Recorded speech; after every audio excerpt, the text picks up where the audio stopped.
Right. Good morning. Good morning, Sharika. Right. So we'll start with the MCQ first. So this is paper number 4, right? So the first question regarding obstetric cholestasis. So common presentation with so there is a small typing error. Commonly presented with itching of palm and sole, right? Itching of palm and sole. So actually, in obstetric cholestasis, what is happening? It's an inherited abnormality in the problems. Actually, problem in the bile acid and the bile transport, right? So due to progesterone, estrogen, it's accumulating, causing cholestasis, which cause itching. The special thing is in obstetric cholestasis, you will not get any rash. There is no rash, so there will be itching. The itching mainly common in the palm and sole, right? So common in palm and sole. So basically the pathophysiology is secondary to the estrogen and progesterone. So whatever the condition which cause elevated estrogen progesterone, which can cause obstetric or cholestasis. So in pregnancy, due to high level of estrogen and progesterone, the bile acid is going to accumulate, which lead to itching, and also which cause liver failure, right? So liver cell damage and elevated liver enzymes, right? And obstructed features which lead pale color stool and dark color urine. And of course, this elevated bile acid will enter into the maternal circulation, which cross the placenta, enter into the fetal circulation, causing fetal heart block, and the IUD risk. So those are the problem with the obstetric cholestasis. So the first term is the obstetric cholestasis is commonly present with the itching of palm and sole. Yeah, that's true, right? So they are presenting with the itching mainly in the palm and sole. Increased liver, constantly present with early part of second trimester. No, that's false, because uh, that is not in the early part, it's in the later part of the second trimester or early part of third trimester. Increased liver enzyme, yeah, that's true, because what will happen when the bile is accumulating? So the liver's accumulated bile will cause liver cell damage. Once liver cell damage occur, the ALT AST level will goes up. Treated with ursodeoxycholic acid, yeah, that's true, right? So that is a symptomatic treatment for itching. So we are giving ursodeoxycholic acid to treat the itching, right? But the definitive management for obstetric cholestasis is delivery of the baby. So you need to keep that in your mind. So definitive management is delivery. Once you deliver the placenta, ALT, ST level will, sorry, the placental hormone like estrogen, progesterone level will come down. So that will be the definitive management. But for the symptomatic management for itching, we are giving ursodeoxycholic acid.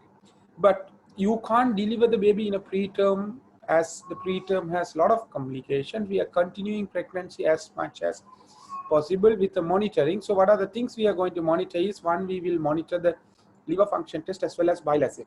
So if the patient is deteriorating, if the liver function is deteriorating or bile acid reach more than 40 millimole per deciliter, which is high risk for the heart block. So these are the two indications for the delivery. So irrespective of POA, we may have to deliver, otherwise baby will develop heart block and die. Okay, so treated with ursodeoxycholic acid, yes. Tend to recur in subsequent pregnancy. That's true, it will recur in subsequent pregnancy. And also other condition which lead estrogen progesterone will cause cholestasis again, such as if the patient take OCP, will cause cholestasis again. That's why a woman had obstetric cholestasis earlier, it's contraindicated for using OCP. it's contraindicated for using OCP. So always these are the common MCQ points. You will get it in the exams. Keep that in your mind. So it will recur, right? So OCP are contraindicated. Liver enzymes will go up, right? And the complication due to obstetric cholestasis in to the fetus, like preterm delivery, it might be a spontaneous preterm delivery or iatrogenic preterm delivery. Heart block, fetal heart block can lead to maternal death, sorry, the fetal death, and the risk of cesarean section, right? And maternal complications are one uh, uh, liver damage, and second one is as this bile acid occluded. So the bile is important for the fat soluble vitamin absorption. So vitamin K absorption will affect it. Vitamin K is important for the PPH, the blood clotting. So then is a risk factor for PPH. Those are the problem with the obstetric cholestasis. So you need to remember these things in the for the exam, right? Question number 2. Vertical transmission of HIV reduced bile, right? So the vertical transmission can be different. One, it can be due to transplacental, or it can be due to during the delivery, maybe whether cesarean section or maybe vaginal delivery. So during the delivery, the HIV might enter into the fetal circulation. That is called mother to child transmission, right? So transplacental route during delivery, and third one is breastfeeding, right? Those are called vertical transmission. So we can do some intervention to reduce the vertical transmission. One, so if mother has less number of viral load, if the viral load is less, then transmission will be less. That is one. That is the most important part. So if the mother has less viral load, mother to child transmission will be less. So then you might have question, how can we have a less viral load? How to reduce the viral load? What is the best way to reduce the viral load? Yes, Charita, how to reduce the viral load? Antiviral vector. Very good. We have to give the antiretroviral treatment. Antiretroviral treatment. So the antiretroviral treatment is the best management to reduce the mother to child transmission. So if the viral load is less than 50 copies per milliliter, the risk of transmission during the delivery is going to be less. So then you can go for a vaginal delivery as well, right? So you can go for a vaginal delivery as well, right? So the antiretroviral treatment is one of the method for prevention of mother to child transmission. Second one is when compared to vaginal delivery, cesarean sections has less chance to have mother to child transmission. So if the viral load is a bit higher, then you have to go for a cesarean section. So it's viral load more than 400 copies. That is a definitive indication for cesarean section. Okay, definitive indication for cesarean section. If the viral load is less than 50 copies, you can go for a vaginal delivery. If it is in between 50 to 400, then you can consider the cesarean section. Okay, and now you might have question. So what are the indication for cesarean section? I think these are the MCQ points, and of course we have done some question in the preparative course as well as the paper discussion. So what are the indications for cesarean section in a mother with HIV? One, if mother not on antiretroviral treatment, you have to go for the cesarean section. If the viral load is more than 400 or maybe in between 50 to 400, it's an indication for cesarean section. Third one, if mother doesn't know about the viral or HIV status, then we need to go for a cesarean section. The HIV status in the sense the load, viral load. And fourth one, if the mother is on Cidovudine monotherapy, right? So instead of anti-ARTA, so antiretroviral treatment, if the patient is on Cidovudine monotherapy, that is an indication for cesarean section. So there are indications for cesarean sections. So these are MCQ points, right? So I can't explain everything because we have so many questions, but I'll tell the important MCQ points, right? So that will appear in the exams. These questions are common questions. You will get it in the exams as well, right? Okay. And third one, the regarding breastfeeding. In breastfeeding, around 30 to 40% chance to have mother to child transmission, right? So during the breastfeeding, around 30 to 40% of chance to have mother to child transmission. So that's why the newer recommendation is we don't allow the mother to breastfeed.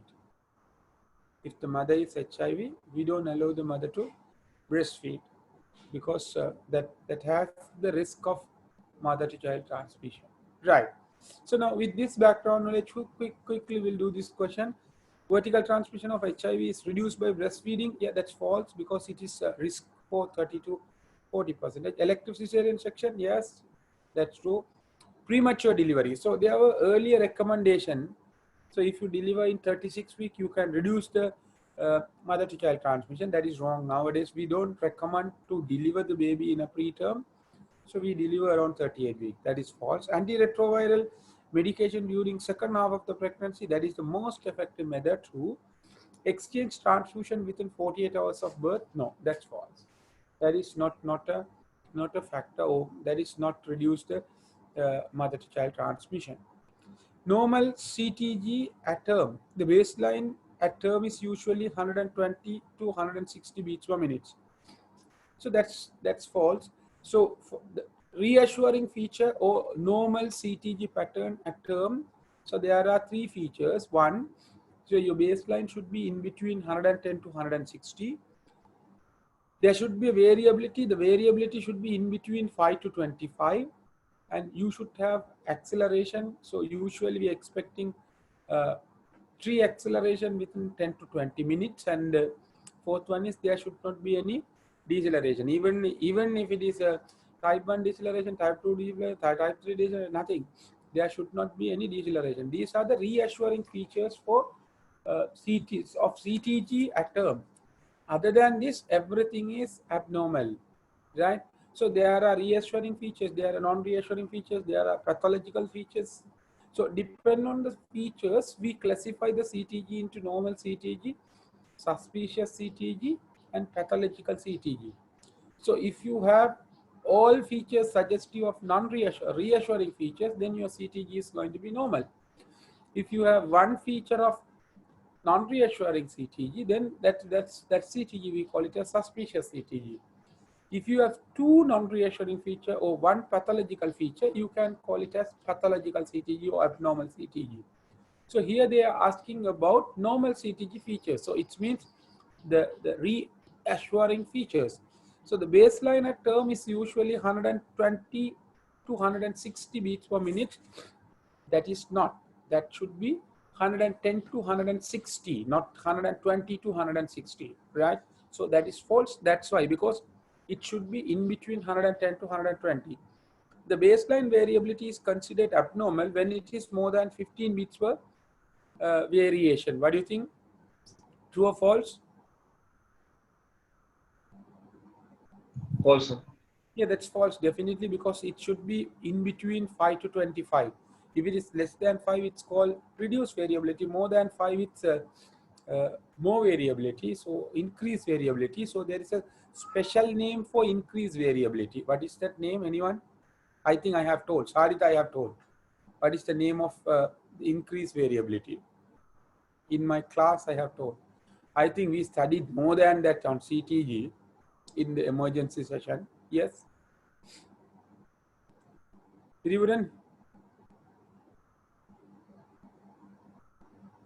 Lakshi, the people who came to my class.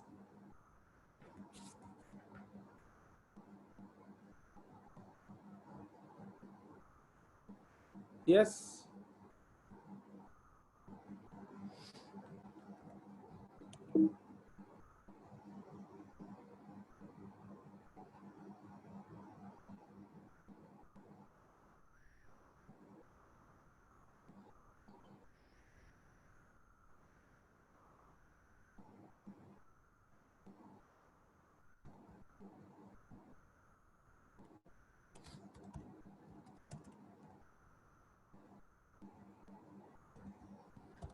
So you're asking if it's more than normal, is it?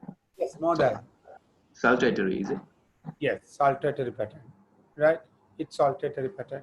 So if the CTG variability is more than 25, that is called saltatory pattern, right? So no acceleration is a baseline. Sorry, in acceleration is a baseline increase of 15 beats per minute per 15 second, lasting for 15 seconds. What is the definition of acceleration and deceleration? So acceleration is increase baseline for by 15, minimum of 15 beats per minute and lasting for 15 seconds. So the deceleration also the same, but it's reduction. So reduction of baseline by 15 beats per minute and lasting for 15 seconds is deceleration. So acceleration is baseline increase of 15 beats per minute for 15 seconds. That is true, right? A reactive trace would have 3 acceleration in 20 minutes. That's true. Usually we might have 3 acceleration in 10 to 20 minutes. That's true. Tachograph trace indicate the strength of contraction. What do you think?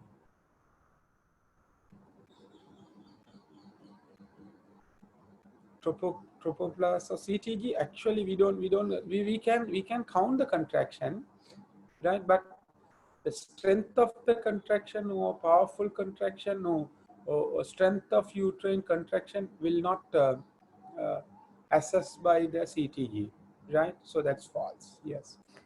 So answer for question number 3, false, false, true, true, false. Causes for fetal tachycardia. What are the conditions which lead fetal tachycardia, right?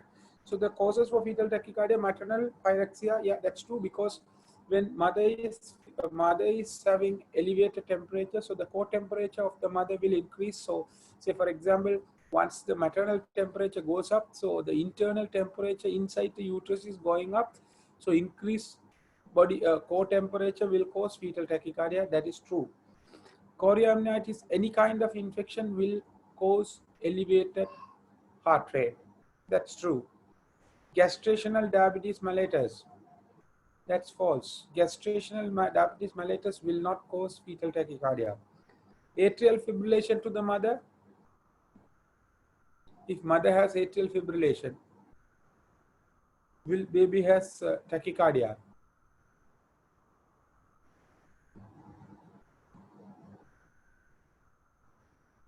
False, right? Very good. It's false, because that the maternal atrial fibrillation will not have any effect in the fetal heart, isn't it? There is a maternal heart and the fetal heart, so nothing. Yeah, somebody asked, fetal perfusion get less. Actually, atrial fibrillation will not cause uh, reduction in blood flow, as you said, until the patient develop any kind of complication like heart failure or maybe systemic thrombosis, right? So atrial fibrillation will not cause fetal tachycardia. That is false. Post-maturity. So as I told you, with the increasing period of gestation, the vagal activity of the fetus will increase, right? So when the vagal activity increase, what will happen? The baseline is going to reduce. So that's why the fetal heart rate baseline is 110 to 160, but for the adult, the baseline heart rate is in between 60 to 100. When the people are growing, right, when the age goes up, their vagal activity will goes up, so their heart rate will come down. So if it is a preterm baby like 30 weeks, their baseline might be 170. The reason is they might have less vagal activity. If it is a preterm baby, definitely their baseline will be high because less vagal activity. With increasing POA, maybe at 40 years, 40 weeks, or 38 weeks, 40 weeks, 41 weeks, their vagal activity will goes up, so their baseline will be lower down. So for 40-week baby, the baseline might be 120, 115, right? But if it is 37 week or 36 week, their baseline might be 140. Even though it's in the normal range, the baseline will come down with the increasing period of castration. Okay, so here they mention post maturity. In post maturity, what will happen? They will develop bradycardia. Heart will come down. Not not tachycardia, right? Hypoxia, that's true. Hypoxia can cause tachycardia. What are the other condition might cause tachycardia? Maternal medication like salbutamol can cause tachycardia, right? Maternal medication, salbutamol, right? Okay, fine. So the answer for question number 4 is true, true, false, false, false. Question number 5, regarding the lower segment of the uterus, right? So the lower segment is very important part in the uterus for cesarean section. Why we are selecting the lower segment? Because this lower segment is formed during the later part of the pregnancy. So usually in non-pregnant uterus, right? Non-pregnant uterus, as we know, right? So this is your uterus.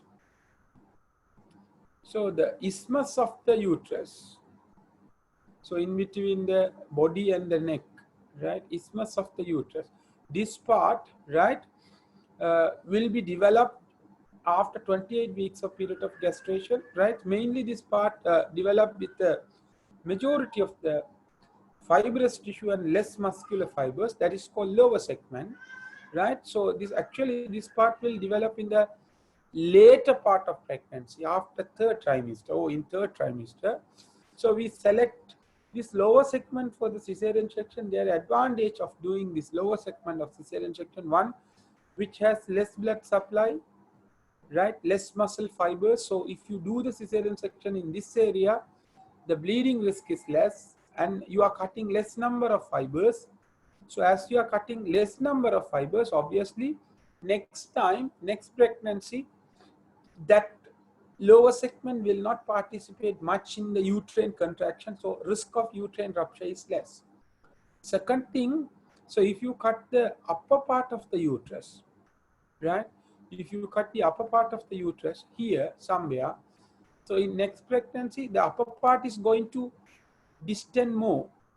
So if you cut here, the distension more in that scar tissue, then risk of rupture is high.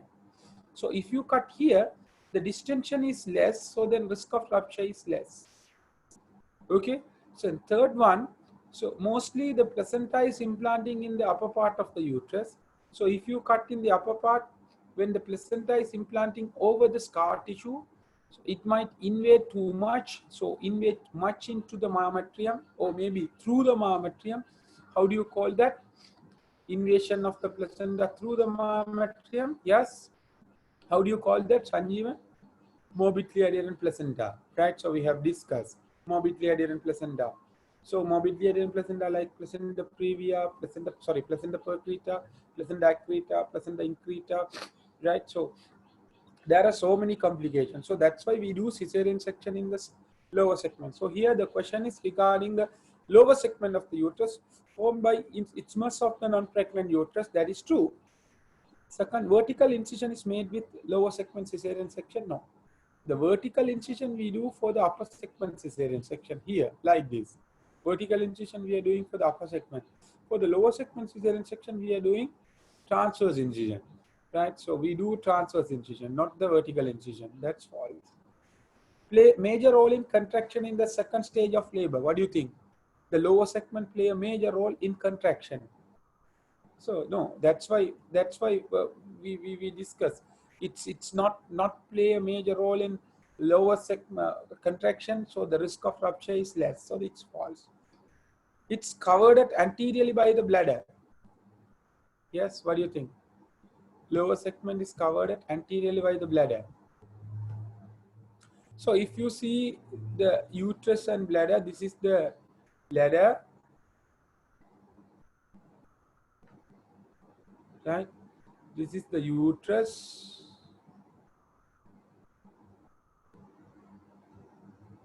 right? your peritoneum is covering the bladder like this. So your peritoneum is coming like this. It is covering the bladder like this, right? So because the bladder is extra peritoneum, so it's outside, then there will be a reflection here, right? Your peritoneum will come lower down like this, and it's reflect over the bladder and covering the uterus and coming back here and again reflecting up in front of the rectum. This is how your peritoneal covering. So if you can see, your rectum is here. So how do you call this? So now when you see, you can see a reflection anterior to the uterus as well as posterior to the uterus. There are two peritoneal reflection. One, the peritoneum is coming here and reflecting posterior also. How do you call this posterior reflection? This reflection. What is the name of this reflection? Anyone? Pouch Yes. of Douglas. Very good. Pouch of Douglas. Right? This posterior reflection is called pouch of Douglas. So inside the peritoneal cavity, your bowel is here. Your small bowel is here. So when you have a space in between this uterus and the bladder, this bowel will project into the pouch of Douglas. That's why when the pelvic diaphragm is weak, this bowel is protruding through the pouch of Douglas. That is called enterocele.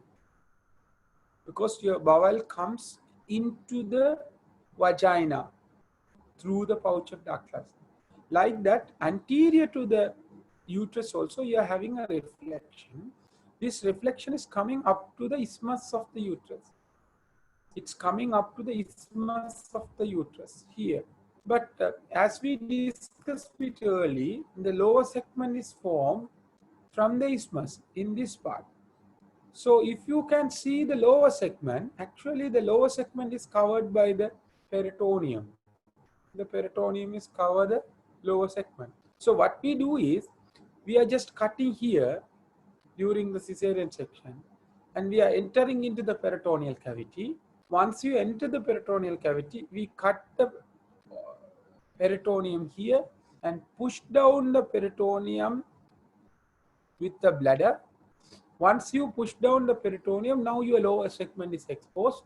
Then only we are cutting the lower segment. Without pushing the lower segment, so the peritoneum, we never do cesarean section, because your lower segment is will be covered by the peritoneum. Lower segment will be covered with the peritoneum. Right, fine. So here the question is, lower segment is covered anteriorly by the bladder. Yeah, that's anteriorly bladder and the peritoneum. That's true. And lower segment is less vascular and contain less muscle fibers. True or false? Lower segment is less muscular and less muscle fiber. Yeah, that's true. That's true. So answer for question number 5, true, false, false, true, true. Question number 6, following are documented in the national partogram. So what is partogram? Partogram is a graphical expression of the labor monitoring. So we are expressing all the labor monitoring part into a graph. That is the partogram, right? So in labor monitoring, we are mainly monitor 3 components as we discussed in the classes. One is we are monitoring the mother. Second, we are monitoring the baby. Third one, we are monitoring the labor.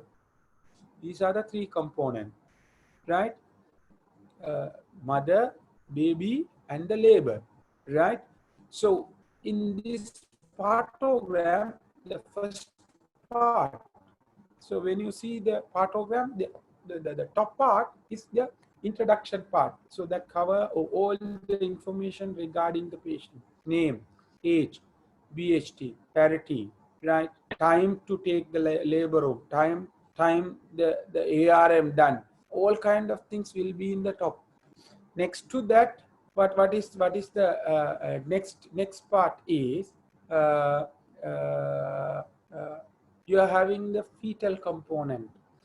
In fetal component, few things are there. One, the fetal heart rate monitoring. Second one is color of the lico. Third one is molding. Fourth one is caput. So we are monitoring the molding, caput, heart rate, and the color of lico. Then next to that, we are monitoring the labor. What are the things in the labor? So the cervical dilatation. So the next part is cervical dilatation.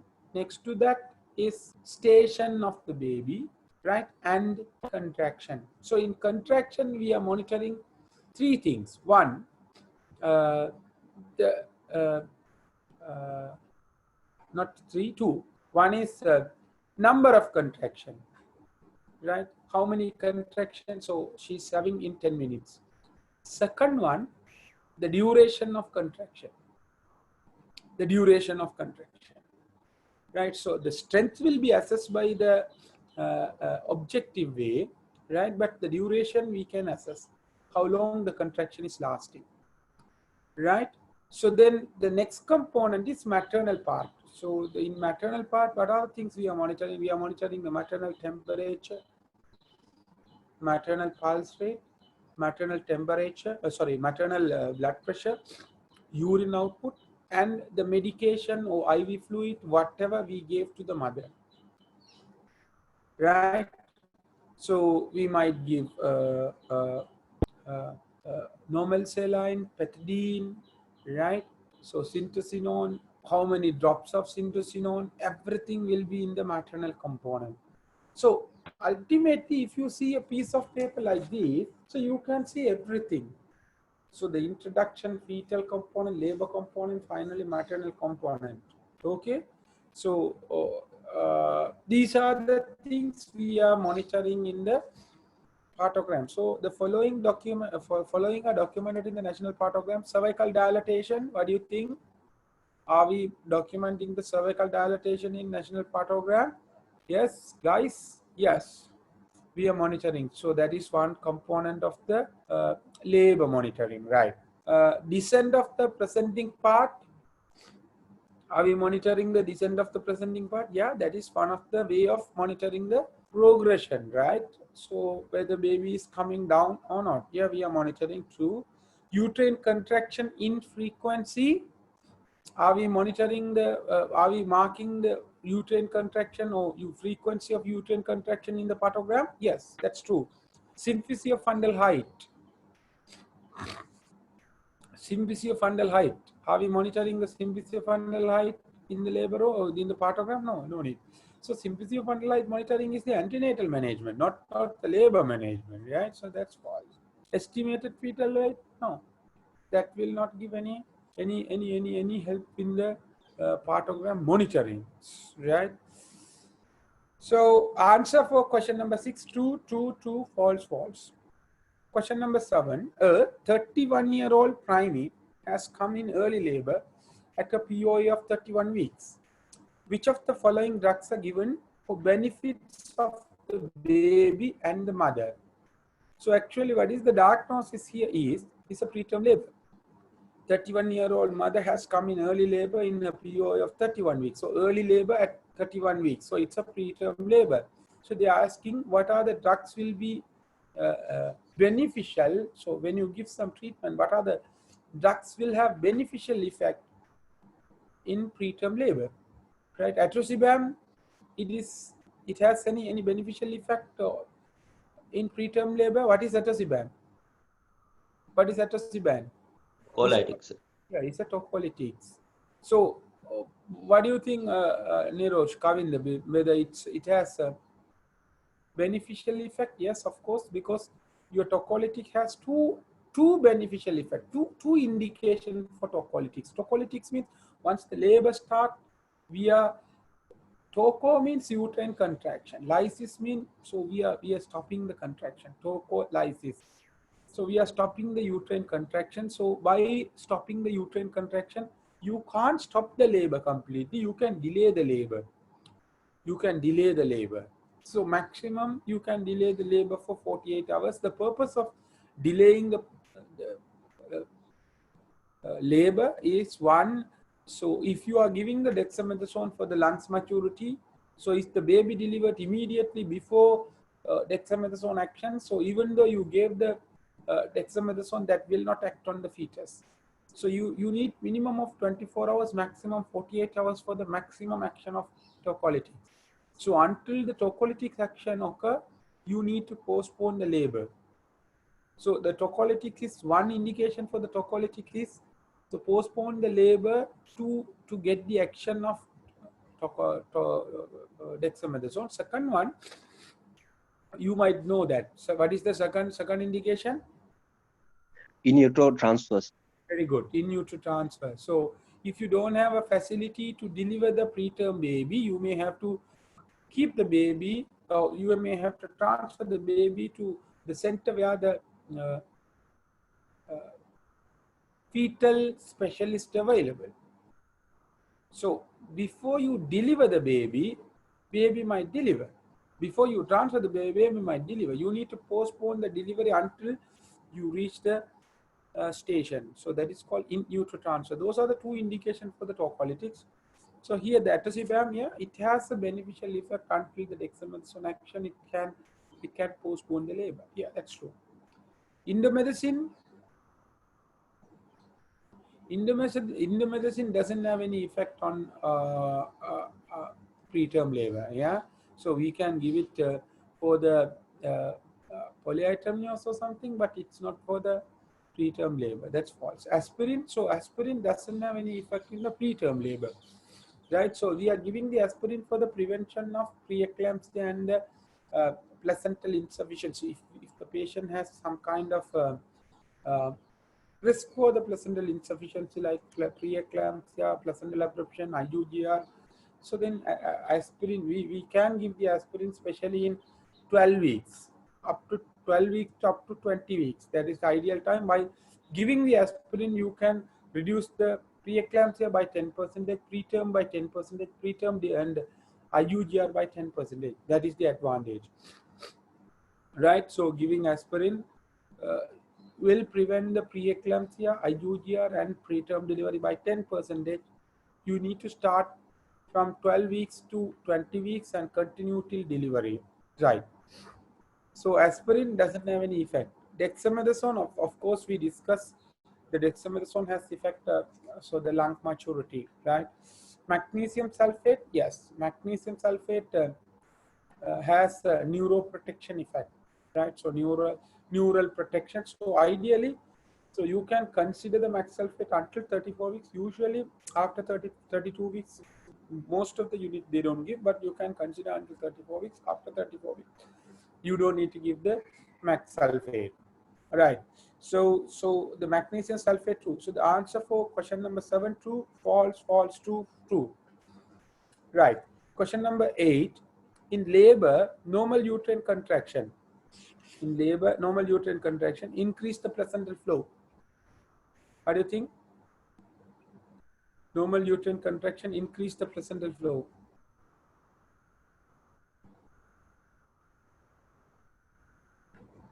Right. So if you see the uterine, so I'm always teaching you. If you see the uterine spiral artery, the spiral arteries are going in between the muscle fibers like a net. Right. So during the contraction, what will happen? Uterus will contract. Once the uterus contracting, these vessels will get compressed. As these vessels are getting compressed, the blood supply to the uterus will reduce. The placental blood flow will reduce. So it will not increase. It will reduce the blood flow to the placenta. Right? That's false. Show decrease in intensity and frequency with time. So we know the definition of the labor definition: intermittent bilateral cramping, abdominal pain, increasing in frequency, increasing in intensity, increasing in duration, associated with show, sometime might present with the watery vaginal discharge. This is the definition of the labor. So the labor is intermittent pain with increasing in intensity, duration, and the frequency, right? So show decrease in intensity and frequency with time. Yeah, that's false. It's increasing. Causes a rise in intra-amniotic pressure. What do you think? When the uterus is contracting, obviously that's the intra-amniotic pressure should go up. But because of the amniotic fluid, the pressure exertion will not be much to the baby, because the amniotic fluid will withstand the pressure, but the pressure will go up. There is no question on that. But the effect will be less as you have a amniotic fluid, right? So causes rise in intra-amniotic pressure, that's true. Are reduced by oxytocin infusion, labor contraction reduced by oxytocin infusion is a childish question, right? So once you give the oxytocin, your labor contraction is increasing. No, so if somebody failed for this kind of paper, these are past paper questions.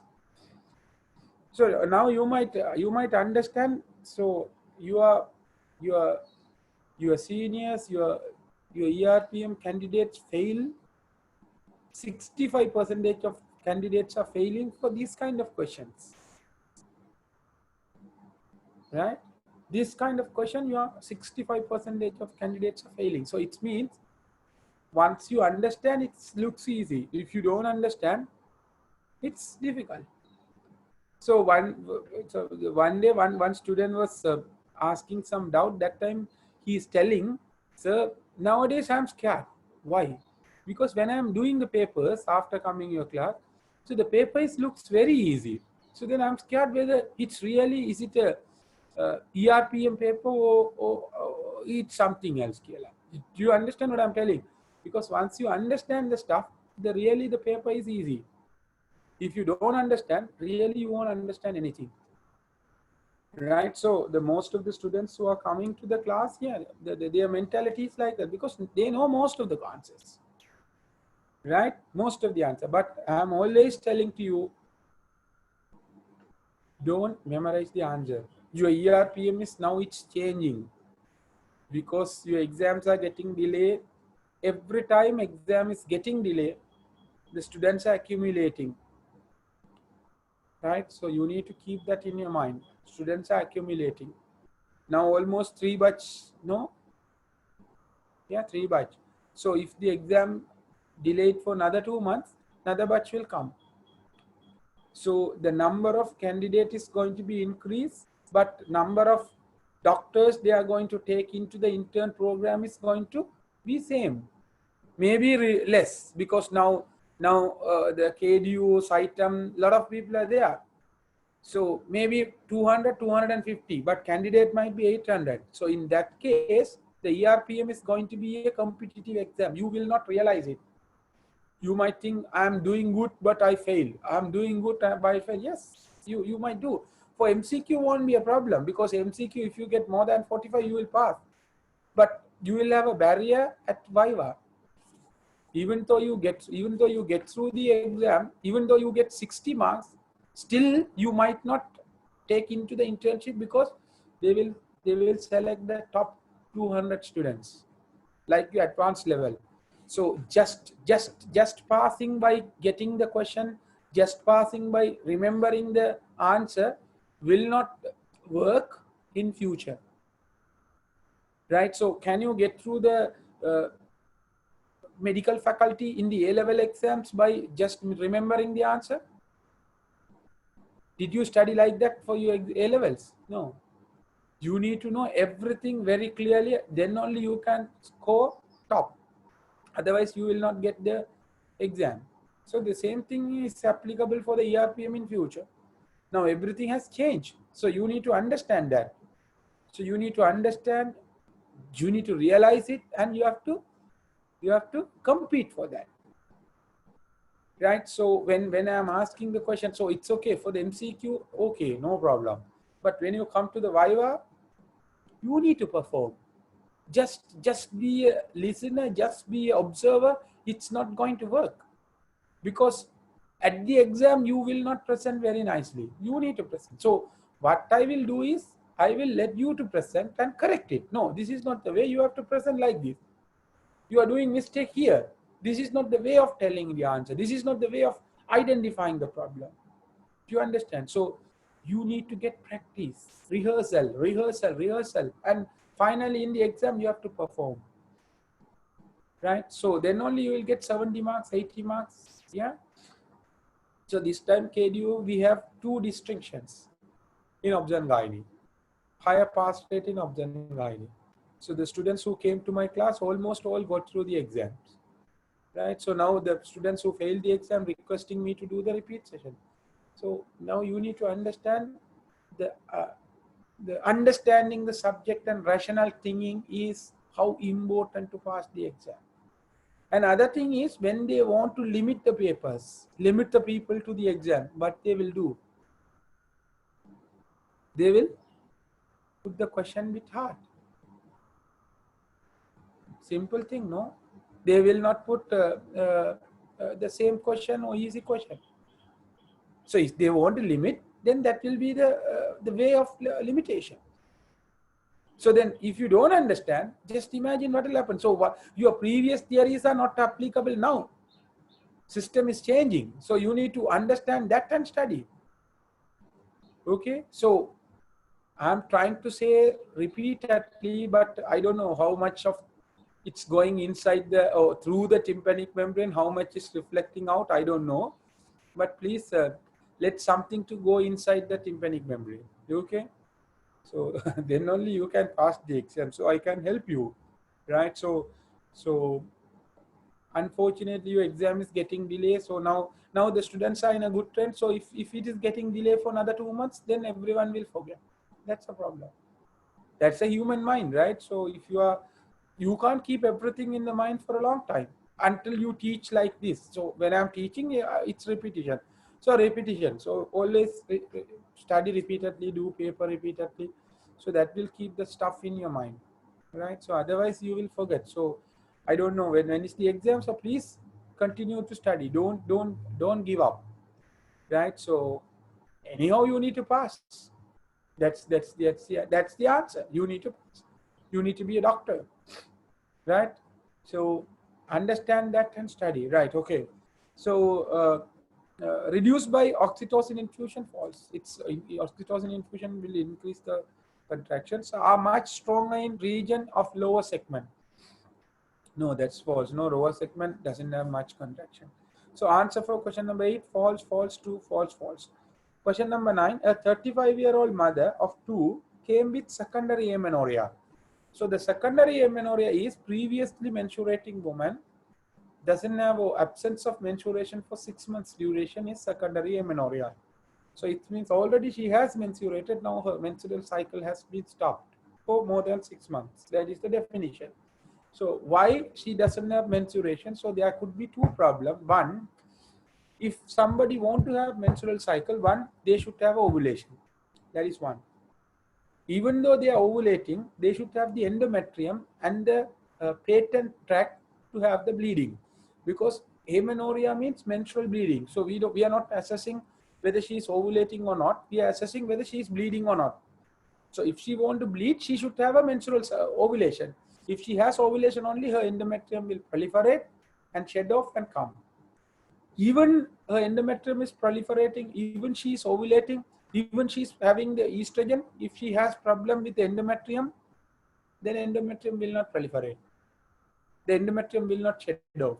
So endometrial problem might cause amenorrhea. Or sometimes her ovulation might be normal, endometrium might be normal, but the bleeding is not coming out. The tract is occluded, maybe outflow tract obstruction. So these are the 3 categories. So always don't memorize the stuff. You just study with the concepts. So now I told you 3 concepts. So if it is a secondary amenorrhea, there can be 3 problems. One, problem in the ovulation, or problem in the endometrium, or problem in the outflow tract. So problem in the ovulation, what are the problems? So problem might be in your hypothalamo-pituitary ovarian axis.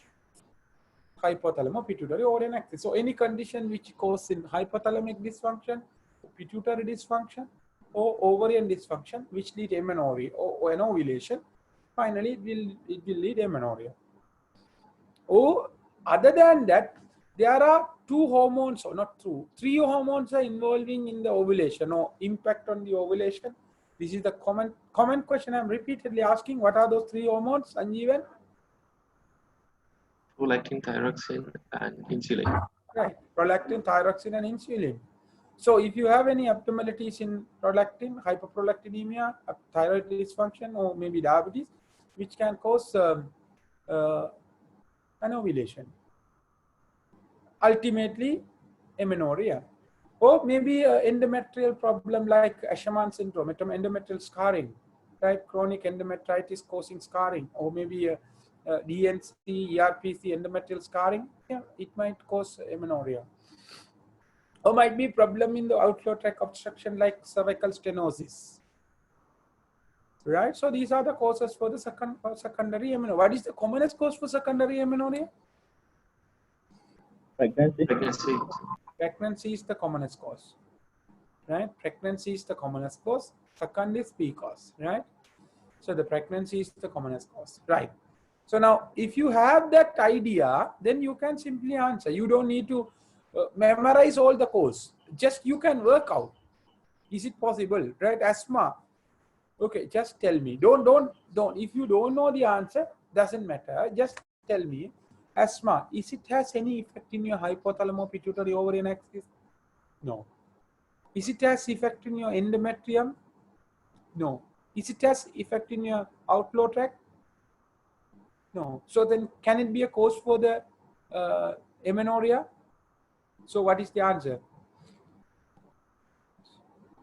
So then no need to memorize anything, right? Okay. Androgen insufficiency?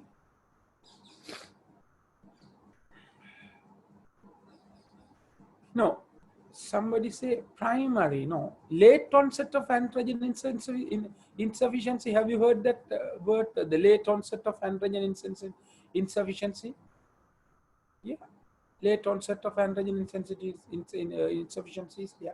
So usually androgen insufficiency cause primary amenorrhea, but late onset can be a cause for the secondary amenorrhea as well. Because androgen insufficiency, so this insufficiency can cause secondary amenorrhea, right? Hypothyroidism. That is, yeah, we discussed now, right? So thyroid, prolactin, insulin can be affecting your ovulation. Hypothyroidism, yes. Pregnancy, yes. Asherman syndrome. What is Asherman syndrome? Endometrial scarring, right? Asherman syndrome. So that's true. So answer false true. Right. Valval CA, smoking is an associated factor. So usually the valval CA also caused by the HPV, right? And also age related. So it's mostly common in the postmenopausal age, and it's HPV related. Not only HPV related, in valval CA there are 2 types of CA. One is HPV related, another one is the dermatose related. So the valval lichen sclerosis, right? So the lichen sclerosis has 5% risk of valval CA, right? So all the risk factors like other malignancy can be a risk factor for the valval CA as well. So HPV is a risk factor, smoking is a risk factor, right? So the postmenopausal age usually is 70. I couldn't hear you.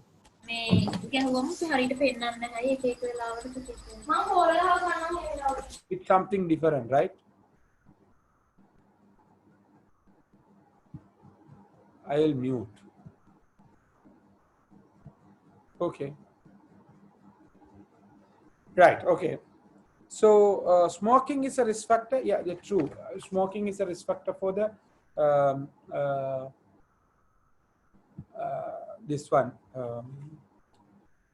Valval CA. Pruritus valvae is a presenting symptom. So the valval CA can be present with itching in the vulva. Itching in the vulva is a presentation of valval CA.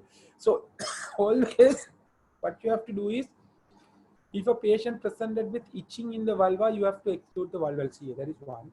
Second thing, if the patient has lichen sclerosis, again, it has 5% risk of malignancy. So then what we do is this lichen sclerosis, this vulval dermatose, lichen planus, lichen sclerosis, right? Lichen simplex. So those are autoimmune conditions. So then what we are doing is we are giving a high potent steroids, local steroids to the vulval dermatose. So if it is a lichen sclerosis, we are giving a high potent steroids. So as it is a autoimmune condition, once you give the steroids, what will happen? These dermatose will get improved. If not improved, then you have to think whether is there any associated malignant transformation is there. Then you need to take the biopsy. Okay, you need to take a biopsy. So diagnosis is confirmed by punch biopsy. There is no question on that. So if you are suspecting the vulval CA, you need to take the biopsy, right? Diagnosis is confirmed by the punch biopsy. But usually we take multiple biopsies. With a single biopsy, we don't diagnose. We are taking the multiple biopsy and see under microscope to confirm it. Chemotherapy is the treatment of choice. Pragit, what do you think? Chemotherapy is treatment of choice. Is steroid given locally? Yes, of course, Rehan. Because vulva is localized organ and very accessible to reach also. So you can apply the local steroids rather than doing the systemic one, because systemic one, high potent steroids, if you give systemic one, then complications are high. So the local steroids is the best option. Okay. Now just tell me, chemotherapy is the treatment of choice. Radiation. Yeah, because very good, Tushan. So here you don't need to think too much, right? If you don't know, even still you can answer. Now, where is the malignancy? In the vulva. Yeah, it's outside. It's outside in your perineum. So as it is in perineum, your perineum or outside the vulva is having the lymphatic drainage to the superficial inguinal knot. Superficial inguinal knot. Right. So as it is in the outside and even the lymph drainage is superficial, right? The systemic immediate one. Say for example, if it is an ovarian CA, the ovary is covered with the peritoneum, omentum, bowel. So if you have a malignancy in the ovary, immediately it spread to the adjacent tissue. So if it is spread to the adjacent tissue, to the bladder, bowel, everywhere, then you can't do surgery. You have to give the chemotherapy to destroy those malignant tissues. But here, this malignancy, luckily, it's locally invasive and superficial lesions. There is less invasion into the systemic. So systemic invasions are less. So if you don't have systemic invasion and if it is a localized one, what is the best treatment? If it is a localized one, what is the best treatment? Surgery. You can remove surgery as well as you can destroy radiation. Right? So because it's outside, not exposed to the internal organ, right? So you can give the radiotherapy to the particular region, and also, as you said, you can do the white local excision. It's a localized lesion outside. Just so white local excision is the best way. Along with, if you have a margin, if you have a residual tissue, then you can do the radiotherapy. Chemotherapy will be the option for the later stage. Maybe in stage 4, distant metastasis only, we need to think about the chemotherapy. So no need to. So if you don't know even, you can think in that way. Whether is it invasive, is it contact with the localized tissue? If it is an invasive and kind of dissemination, then of course you need to think about the Hemo. Otherwise, if it is a resectable localized lesion, always you have to think about resection. Resection. So if you have a problem somewhere here, you just cut and remove it. That's it. Rather than doing that, will you give the chemotherapy to kill this organ? No, no need. Once you remove it, it's gone. That's it. Do you understand?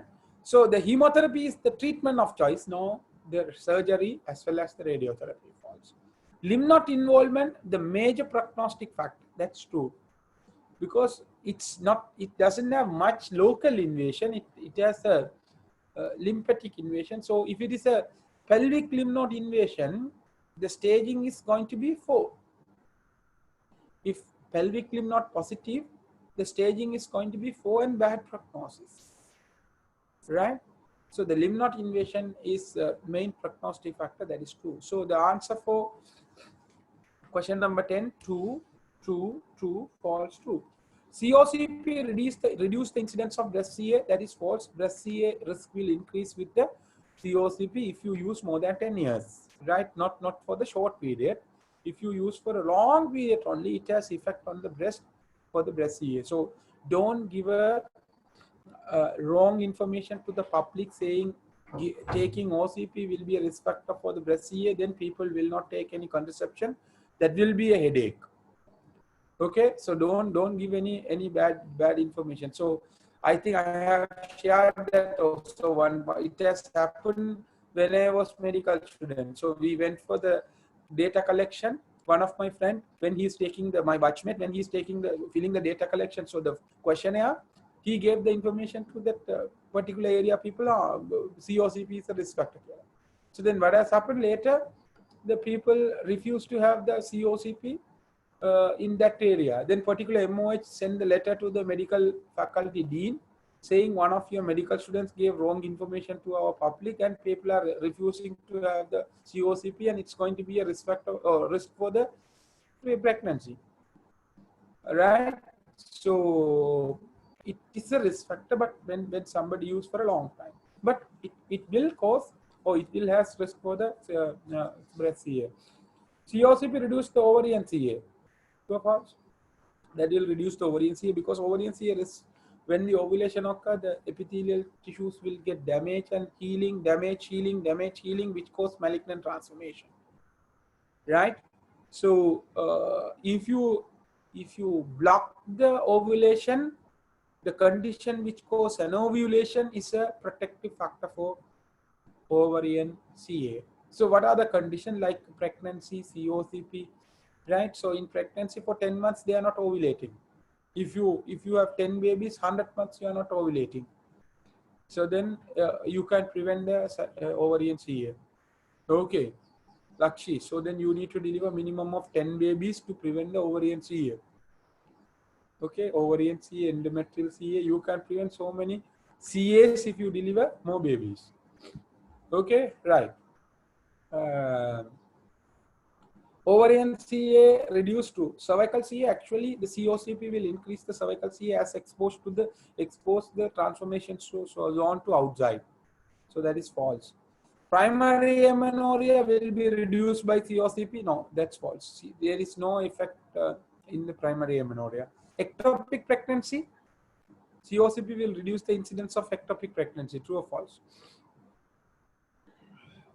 Yeah, that's true because as these contraceptions are reducing the incidence of pregnancy, so it will reduce the pregnancy incidence as well as the ectopic incidence as well. So completely the pregnancy risk is less. So ectopic risk also will be less. So the incidence of ectopic will reduce by the COCP. True, that is one. Second thing, you can argue in another way, the COCP will have protective effect in the PID. Have you heard that? COCP will reduce the incidence of PID. Don't know. I told, right? COCP will reduce the incidence of PID, right? So if PID incidence is reduced, what will happen to the ectopic risk? Will reduce. So again, the COCP will reduce the ectopic indirectly as well. So that's true. So answer for question number 11, false, true, false, false, true. Question number 12, postcoital bleeding. Okay, right. So how do you, how can you think without remembering what are the causes for postcoital bleeding? Very good. So cervical lesion. So if you have any cervical lesion or if you have any cervical increased cervical vascularity, so during the sexual intercourse, when the penis is touching the cervix start to bleed. That's it. Right. So any condition which lead cervical lesion or which lead increased cervical vascularity. Right. So now the cervix is highly vascular or highly vascular lesion is in the cervix. When you touch the highly vascular lesion, that lesion will start to bleed. Yeah. What are the conditions? Cervical CA. There is a vascular mass, lesion, ulcer. Once you touch, they will bleed. Cervical CA. Cervical infection. Yeah. If it is an infection, so it's inflamed and highly vascular. Once you touch it, they will bleed. Cervical ectropion. What is cervical ectropion? The columnar epithelium exposed to outside. The columnar epithelium has highly vascularized tissue. So once you touch the vascularized tissue, they will bleed. Cervical trauma. Yes, if it is a cervical trauma and ulcer, if you touch, yeah, they will bleed. If it is a cervical polyp or endocervical polyp, the polyp is highly vascular tissue. Once you touch the polyp, they start to bleed. Right? So you don't need to memorize anything. You can just work out with the principles. Right? Okay. So causes for postcoital bleeding, adenomyosis. Obviously wrong, no? Because adenomyosis is the problem with the uterus. So if you touch the cervix from the uterus, will they have bleeding? No, that is false. Atrophic vaginitis, that's true, right? So if you have an atrophic vagina, with the atrophic vagina with less secretion, if you put the penis into the highly resistant region, what will happen? Your tissues are fragile, right? Because of the atrophy, right? Less lubricants, less elastic. So with that, if you have the sexual intercourse, that might damage the epithelium and cause bleeding. Yeah, that's common. That's true. Cervical ectropion. So granulosa cell tumor. What do you think? Granulosa cell tumor. Direct cause. Yeah, directly it won't cause, but there is a possibility. What is that possibility? If it is a granulosa cell tumor, that granulosa cell tumor is going to secrete estrogen. So if the cervix is exposed to estrogen, what will happen? Yeah. Cervical ectropion. Yes, it might lead ectropion. Right? So granulosa cell tumor itself, it won't be a cause for postcoital bleeding. That's why we are taking as false. And obviously, we need to take as false.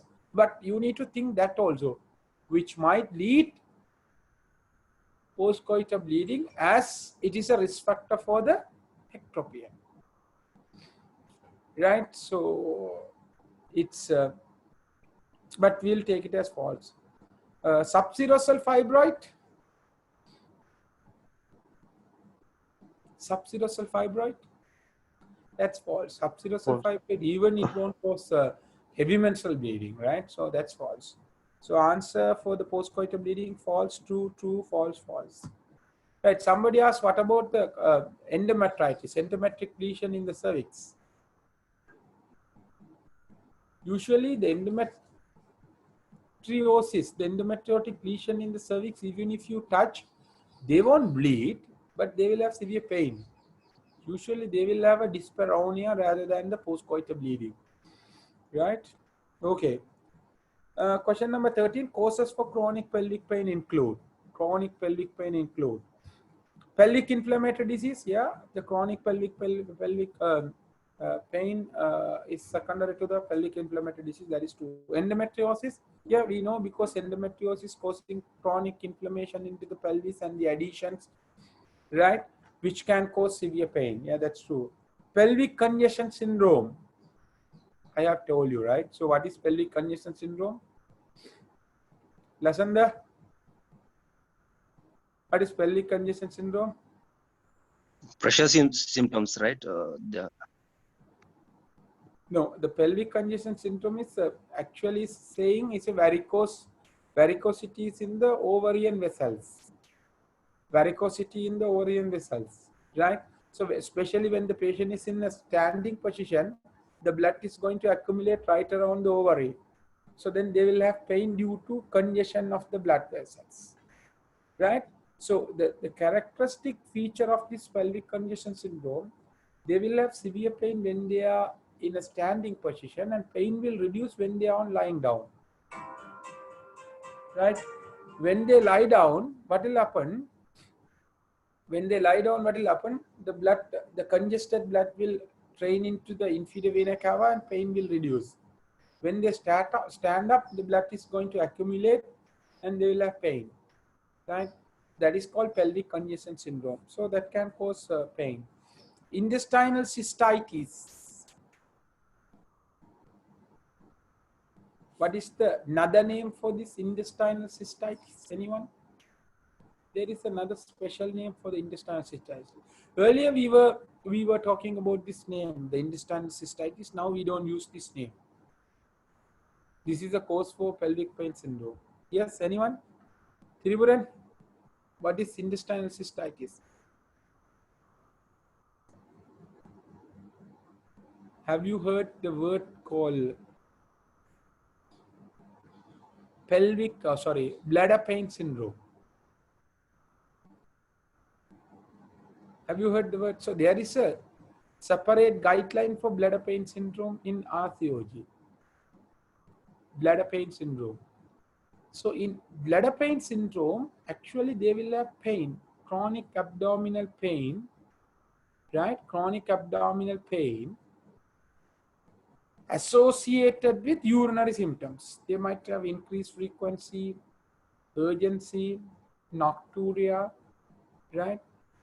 With the chronic pelvic pain, that is called bladder pain syndrome. Earlier we call it as intestinal cystitis. One of the causes for the chronic pelvic pain is bladder pain syndrome or intestinal cystitis. That is true. Constipation.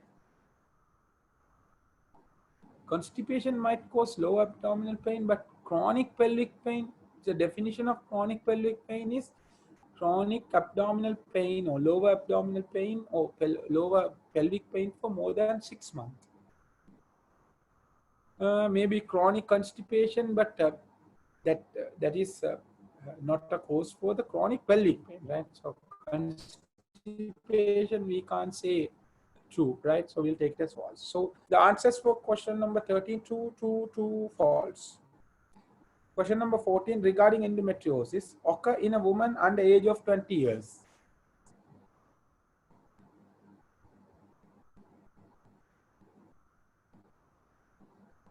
It's false, right? Sivadevan, yes, good. So the endometriosis is not common in very teenagers. It might be common in the reproductive age, especially after 20s. Not in teenagers. That is false.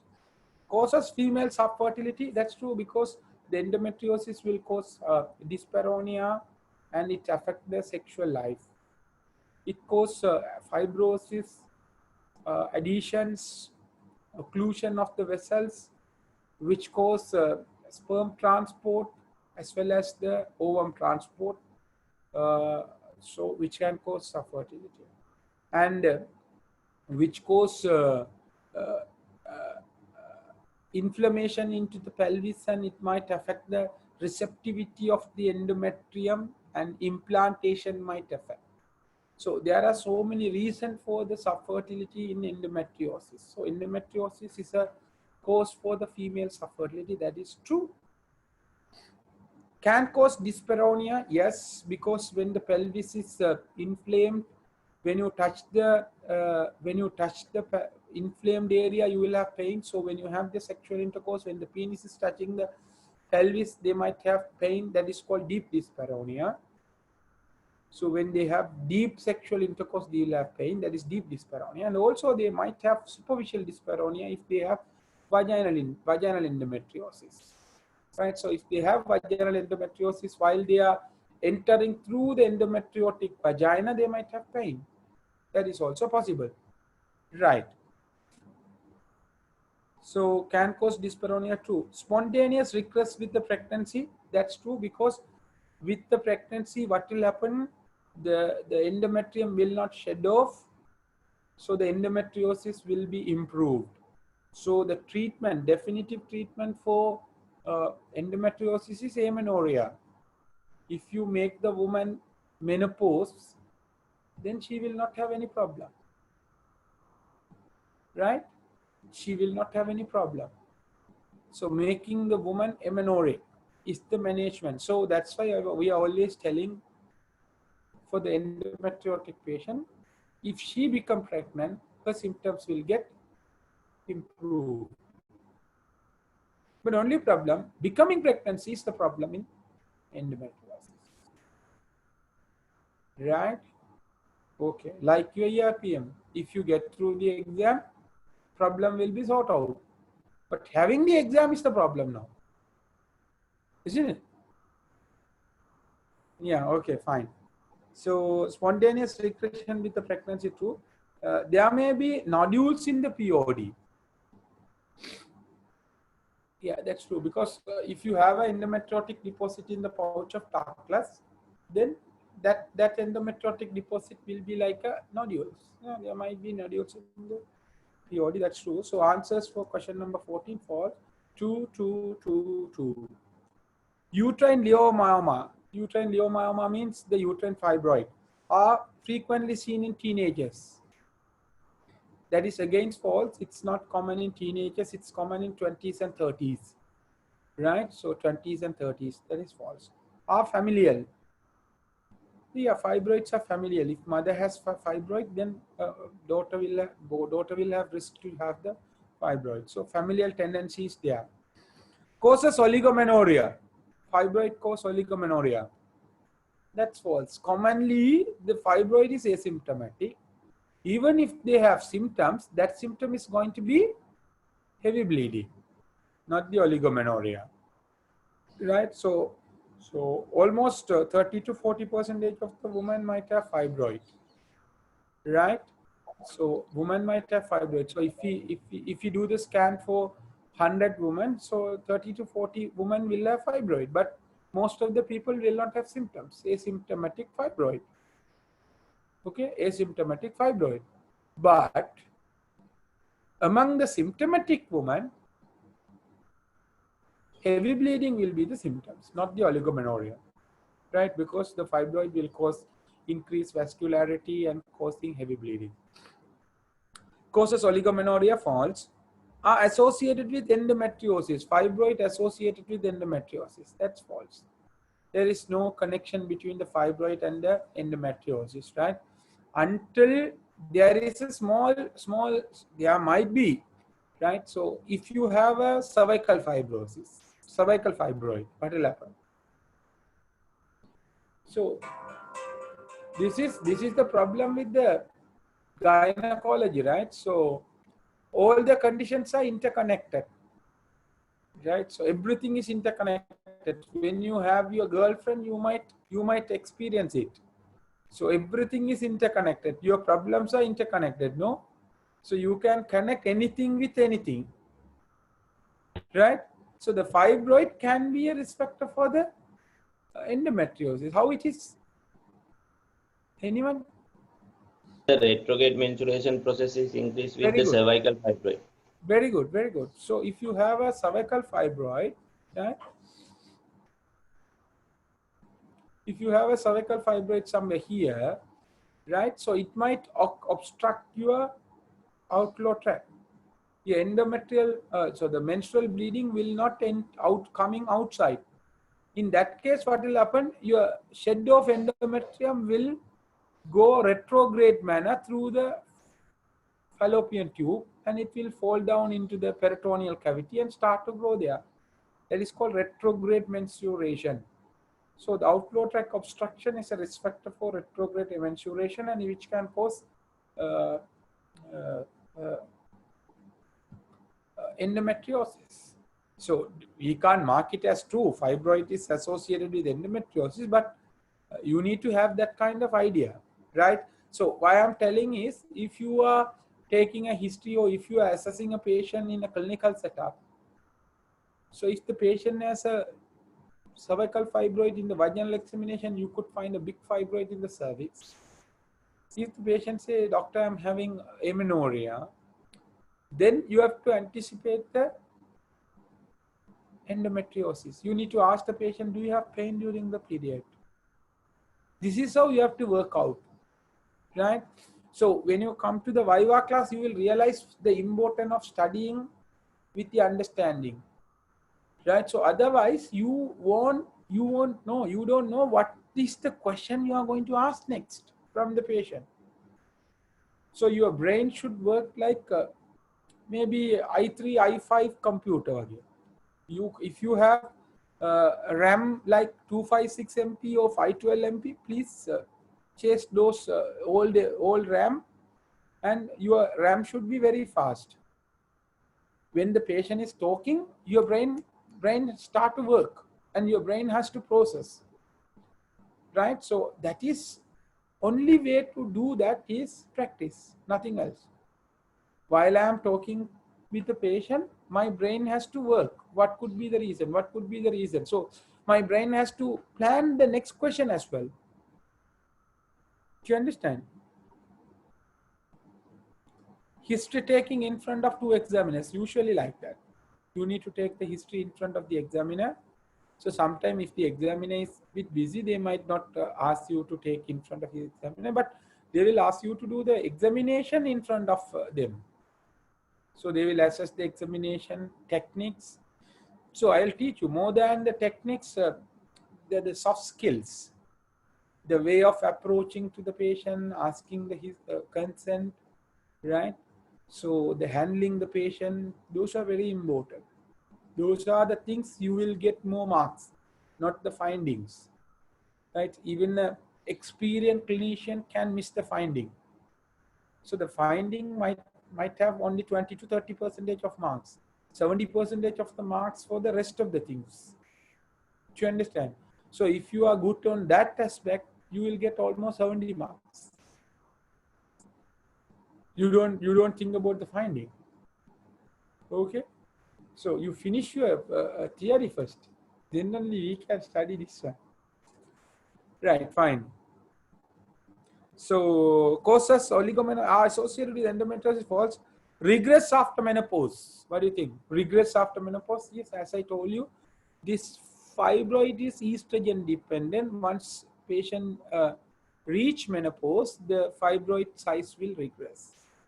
Fibroid size will regress. So answer for question number 15, false, true, false, false, true.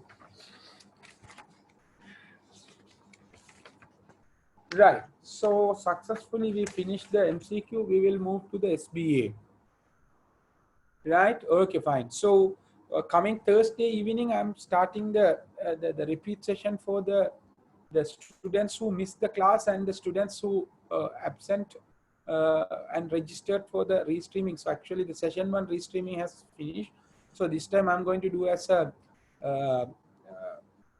hybrid session. Earlier I thought to do as a hybrid session. So up to now around 250 students, 56 students response to join to the class. So if it is exceeding a number, so then I will do as a fresh session for the repeat people who missed the class, not for the participants, right? Yes, we have topic-wise revision today evening 6:30. That is different. I will send the paper by 10:30 or 11, right? So I'm editing the paper. I'll send by 10:30 or 11. So the discussion will be topic-wise revision. 6th class will be at today 6:30, but next Thursday the repeat session for the students who miss the class, I'm going to start, as quite number of students are requesting for the repeat session. I don't know, even 500 students attend to the class, still 250 students not aware about my class. Right, so there is the answer for why this much of number of students are requesting, because they are not aware. So please, this is your responsibility. While you are studying, you need to tell, or you will convey the message to the others. Right, so you can tell to them. So there are so many advantages to attend to the class this time, because as I am telling, so you are exposing to the obs-gynae first time, because you people are having good exposure with the other subject, medicine, surgery, pediatrics, that you used to for that. But Genanops, you don't think to expose before the exams. Now as I told you, it's the ERPM is going to ERPM is going to be a competitive exam, so everybody should have a good knowledge, especially for the juniors. So this repeat session is mainly I'm conducting for the junior students, because senior people have almost most of the seniors attend to my classes. So, and also you are having class exam. So earlier we were doing 3 classes in the morning time and all. We were a bit hurry. So this time we are doing for the juniors, mainly second, third, fourth, final year students. So as they are having the online lectures as well as the live lectures to the Belarus, so most of the classes will be conducted in the night, maybe 5:30, 6:30 to 10:30. So it will not clash with your university lectures, right? University lectures, it will not clash, and there will be only two class per week, maybe 2 class or 1 class. Some week you will have 1 class, and some week you will have 2 class. So the purpose I'm doing with slow basis. It might take 2.5, 3 months course, because as they are juniors and they are studying slowly, so then I can teach them very slowly to catch up that knowledge, so that they will get the knowledge. When they are coming to the ERPM exam, then they can score more marks. Then they will be on the top of the list. And another advantage, of course, once they attend this time, so they will get the student profile open with my class series. So once they get the series number, that OGR number, you are eligible to get the future session. So for next batch, so the January we will conduct the next batch, whether live or online, you are eligible to get the free access. Right? Yeah, for the theory session, yeah, theory. So you will get the free access. So if it is a second year, third year also, if they are exposed to the first time, 20%, 30%, for when they are coming to the next time, they will get another 30%. So when they are coming for the exams, they will have good knowledge. So repeated exposure with free access in the future, it's good for them. And second thing, of course, if it is third year one, so when they are finishing their their degree in 3 years time, when they are coming back to Sri Lanka, that time the course fee might be very high, maybe 2,000 or 2,500 per class, isn't it? Earlier, maybe 2 years back, it was 600, 700, 800. Now it's 1,400. So it's continuously, it's going to increase. So maybe in 3 years time, it might be 2,000 per class, right? So, but if you get the free access this time, irrespective of your price, the course fee, you will get the free access. So there are so many advantages. So this is your responsibility. While you are studying, you need to tell to your juniors as well, right? So the last class also, when I'm asking, somebody told, as it is competitive exam, how can we tell to everyone? So don't be like that, right? Of course, it's going to be a competitive exam, but let the other people also to study and do hard work, then definitely you will compete. Yeah, that's true. That's true, Sivadeepan. So please share the message among your juniors, colleagues and things. So I will share the registration process. Yesterday we had a meeting with the student representative to put the timetable without clashing the university lectures. So there won't be any clashing in the ERPM teachers as well. So I can't do another repeat session. So then again, I will do the course in next batch. So now I am doing a repeat session to give the opportunity to the students who missed the class. So please, please share the message. Okay, we will start the SBA. The SBA question number 1, a 32-year-old mother in 34 weeks of period of castration, right, presented with reduced fetal movement. Clinical examination confirmed intrauterine death. She is not in labor. Best management of this patient. Right. So if it is a IUD, right, so you have two options. One, you can deliver the baby by induction of labor. For the IUD baby, you don't need to deliver by cesarean section. Right. So you try maximum to deliver vaginally until there is no contraindication for vaginal delivery. Right. So for example, if it is a placenta previa, even if it is IUD, you can't deliver vaginally. You may have to go for a cesarean section. So, right. So until if it is a contraindicated for vaginal delivery, you try to go for a vaginal delivery. That is your target. So if you are going for a vaginal delivery, right, so you have two options. Either you can go for an induction of labor and deliver the baby immediately, or, right, you can wait for some time, right, for the spontaneous onset of delivery. You can wait for some time for the spontaneous onset of delivery. Do you understand what I'm telling? Right? So, how long you can maximally wait for the spontaneous delivery? Maximum we wait for 3 weeks. The reason is, the problem when you have the IUD baby inside the uterus is, one is DIC, disseminated intravesical coagulation. And second one is the risk of infection in case of membrane rupture. Those are the problems. And third one, of course, we have to think on that also. It's a mental trauma to the mother, because every day she is thinking, I'm having a dead baby inside my tummy. Right? Mental trauma to the mother. So the decision should be made with a discussion with the mother. Always you have to discuss with the mother. She's happy to keep the baby inside. Then only you can decide whether are you going to keep the baby inside or not. Right? So consider these complications. Right? So if you keep the IUD baby inside the uterus for 3 weeks, so until 3 weeks, the risk of DIC is less. Beyond 3 weeks, after 3 weeks, the risk of DIC is going to be 30%. Right? 30%. Around 30% of mothers will develop DIC. So keeping the IUD baby beyond 30 weeks, 3 weeks is not a good option. Right? So there is no clear-cut recommendation. Immediately you need to induce, or immediately you need to do cesarean section, or you have to wait for 3 weeks. There is no clear-cut decision.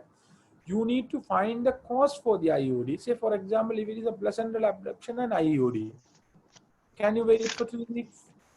You can't, because placental abruption patient might bleed inside. Even if IUD, sometimes you may have to do cesarean section. Right? So depend on the indication. Right?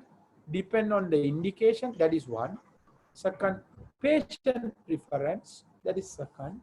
Third one, the complications. Right? So usually we don't do this conservative management. We do immediate induction after discuss with patient. But if the patient requests for the conservative management, you can wait for maximum 3 weeks. Okay. So how are we going to induce the labor? Preferably we are inducing the labor with prostaglandin. We don't go as a Foley induction as a first line indication. Why? The reason is, if you do the Foley, right, if you go for a Foley, what will happen? There is a risk of infection. If the membrane got ruptured, you are inoculating the organism into the dead baby. The dead baby is a good culture media. So they will get infection, and the infection will get worse, and patient will develop sepsis within a short period. So the first preferable method is going to be prostaglandin. Right? So what kind of prostaglandin? Misoprostol or mifepristone, or so misoprostol or danoprest, right? So misoprostol is prostaglandin E1 and danoprest is prostaglandin E2. What kind of misoprostol we are using? So that's again depend on the period of gestation. If it is an early POA, for example, if it is 26 weeks, 27 weeks, 28 weeks, the danoprest doesn't have much contraction. The potency is less. So misoprostol is going to be the effective method. If it is later POA, maybe 34, 32, 36 term baby, still you can insert the misoprostol, but there is a small risk of uterine rupture. So then straight away you can insert the danoprest. In case of danoprest, your danoprest has different preparation. It is in a pessary, it is in a tablet, it is in a gel, right? So different preparations are available in danoprest. So the commonly using danoprest is tablet. What is the strength of that tablet is 3 milligram, right? The strength of the danoprest tablet is 3 milligram. So what we used to do is, if it is an IUD in a late pregnancy, we usually insert the danoprest 3 milligram to ripen the cervix and stimulate the labor, induce the labor, right? If you induce the labor, almost 90% of IUD baby will deliver within 24 hours. If you induce the labor, almost 90% of babies will deliver within 24 hours. Amniotic fluid embolism if membrane is intact. For the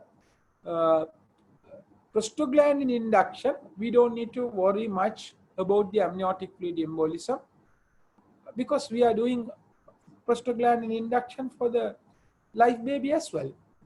Are we doing the ARM and inserting the prostaglandin? No, we don't do.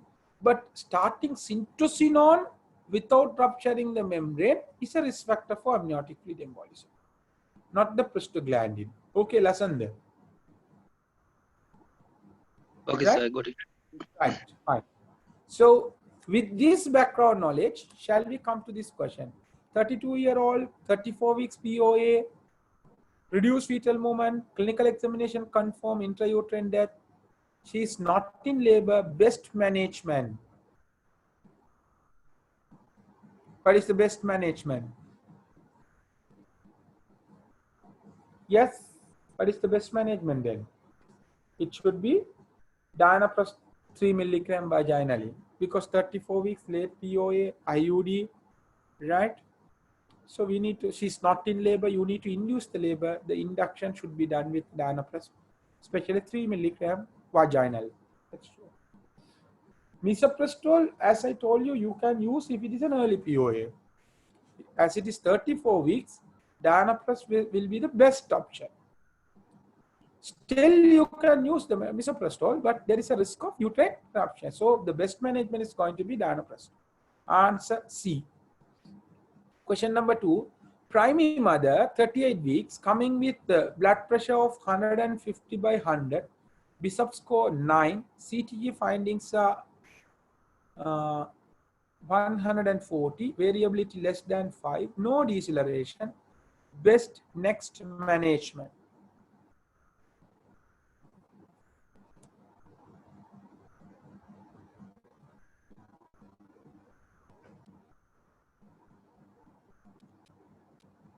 Best management.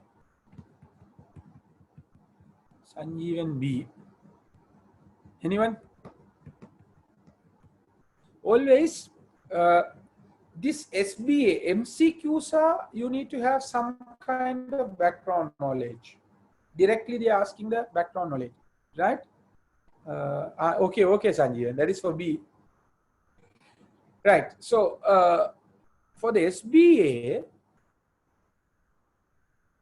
what we have to do is first we have to read carefully and gather information, identify the problems, apply your background knowledge, think rationally, then you will have the answer. Okay, So if you have problem in any of these, you will not have the correct answer. Right? So without having the background knowledge, without properly identifying the problems, without rationally thinking, you will not get the correct answer in SBA. That's why I'm always telling, memorize the answer will not help. Okay, right. So read this question carefully. I will teach you. So always when I'm teaching, when I'm doing the question, don't please try to find the answer. Please concentrate what I am telling, how I am identifying the problems, how I am applying the knowledge to the patients, the question, how I am rationally thinking to come to the answer. That is the important part when we are doing the SBA.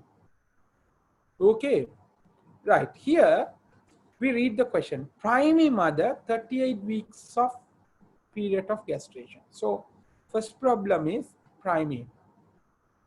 Second, she is 38. Her blood pressure is 150 by 100. Okay, so she's having PIH, pregnancy-induced hypertension.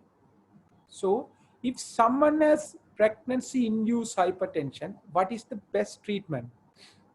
What is the best treatment? Delivery, sir.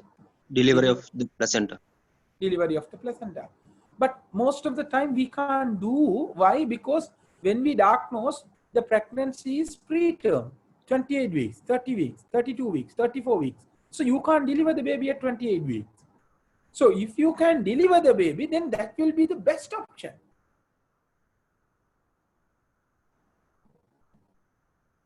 For this patient, can you deliver the baby? What is the period of gestation? 38 weeks. So as it is 38 weeks, will you do the definitive management or will you wait? What is your best option? 38 weeks, elevated blood pressure. Will you deliver the placenta or you want to keep the placenta and complicating this pregnancy more and more? No. You can do the definitive management. So you can deliver the baby. There is no question on that. So you can deliver the baby. So the time of delivery is now. You can deliver. So will you deliver immediately or you can wait for some time? That is depend on the other parameters. Right? So her Bishop score is 9. So if the Bishop score is 9, then the cervix is favorable. Cervix is favorable. If the Bishop score is more than 7, cervix is favorable. If you want to induce the labor, you can do ARM and start syntocinon to deliver the baby. That's what they mention. Bishop score is 9. CTG findings are fetal heart rate is 140. Is it good? Yeah. Fetal heart rate is 140. It's good. Variability is less than 5. No deceleration. Now you have two problems. One, she's having elevated blood pressure. Second one is CTG has some kind of abnormality. They didn't clearly mention how long it's reduced variability. Those things they didn't mention. Anyhow, there is abnormality in the CTG. So now when you see a patient, see this patient as whole, 38 weeks, elevated blood pressure with CTG abnormality. So will you try to deliver this baby now or will you wait? What do you think? Deliver, sir. Deliver. So what is the next step? What is the next? The room and ARM. The labor room and starts syntocinon. Do ARM because the cervix is favorable. Right? You can take her to the labor room, do ARM. So when you do the ARM, sometimes there might be a meconium. We don't know. That may be the reason for reduced variability. Do you understand? So how we are assessing the paper? So first you read carefully, identify the problem, apply your knowledge. What is the knowledge? So if it is a PIH problem with the placenta, so we need to deliver the placenta. That is the definitive management. So we need to deliver it. So am I going to deliver now, or will I wait for 1 or 2 days? So now I can think. So I'm thinking the next problem is reduced variability. So the baby is having some kind of distress. Mother is having elevated hypertension. So will I wait? No. Delivery. So then how I am going to deliver? Then you are looking, the sub-score is 9. So then you can induce with the ARM. So you don't have any, you don't need to read any other question, other answers as well. So if you properly understand, if you properly rationally think, then there will be the best answer. Only one best answer. The answer will blink. Please mark me. Please mark me. You don't have any confusion. Do you understand? So you don't need to read the rest of the answer either, but better you have to read all the answers. But what I'm telling is you will not have any confusion to select the best answer. Admit to the labor room and do ARM. That is the best answer. Repeat CTG in 2 hours. What is the point? What are you going to achieve more by waiting for another 2 hours? Will you achieve something while waiting for 2 hours? No. So if it is 36 weeks, at least you can say, I will wait until the dexamethasone action. Here, nothing. The pregnancy is term, nothing you will gain by waiting. Reassure, you can't reassure, obviously. Observe for 48 hours and cesarean section. There is no indication for cesarean section, and we don't observe for 48 hours. Emergency cesarean section, will you do cesarean section for this patient? No. So do you have any confusion to come to the answer for this question? Are you going to memorize the answer for this question? If you memorize, what will happen? That is the end. That is the end. Definitely that is the end.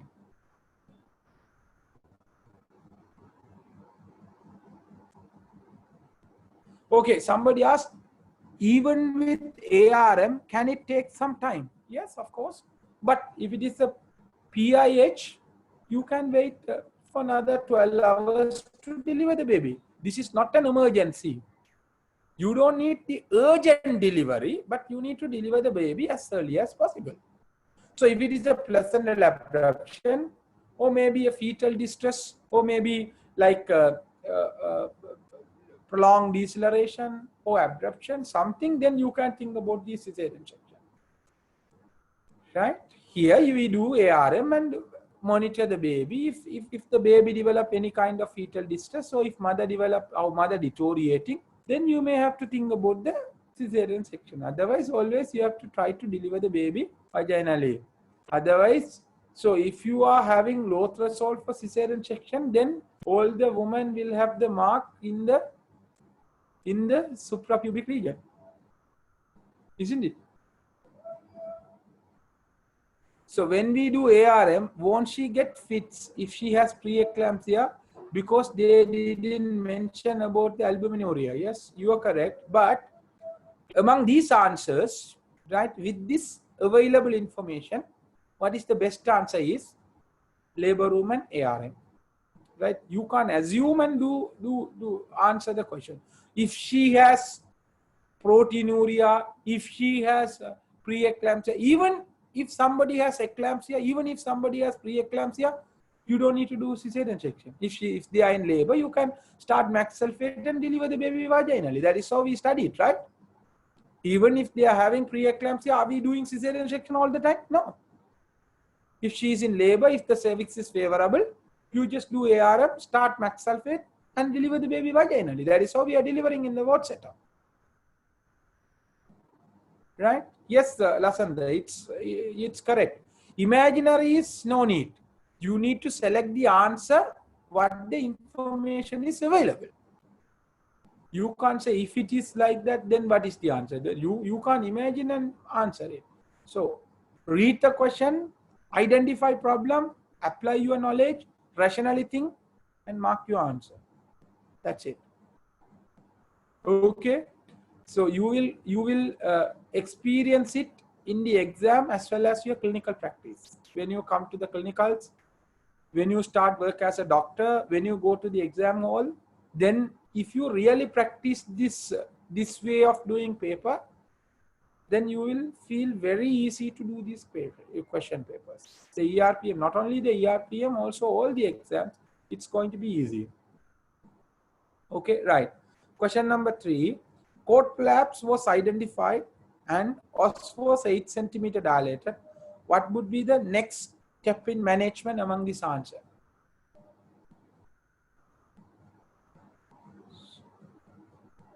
So before I read the question, answers are pushing. The person, somebody mentioned vacuum delivery. I will write to the letter to the SLMC, to that particular person, not to pass. Why?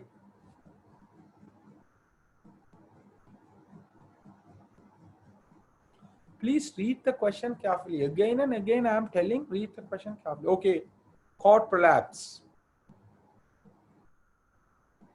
Cord collapse. 8 centimeter dilated. So if it is 8 centimeter cord collapse, now the problem is cord is getting compressed. So you need to deliver the baby, otherwise baby will die. Agree? Baby will die. So you need to deliver the baby, expedite the delivery. So if you want to deliver the baby immediately, you need to assess, is it possible to deliver vaginally, or you need to do the cesarean section. So this patient is 8 centimeter dilated. With 8 centimeter dilated, can you deliver vaginally? No.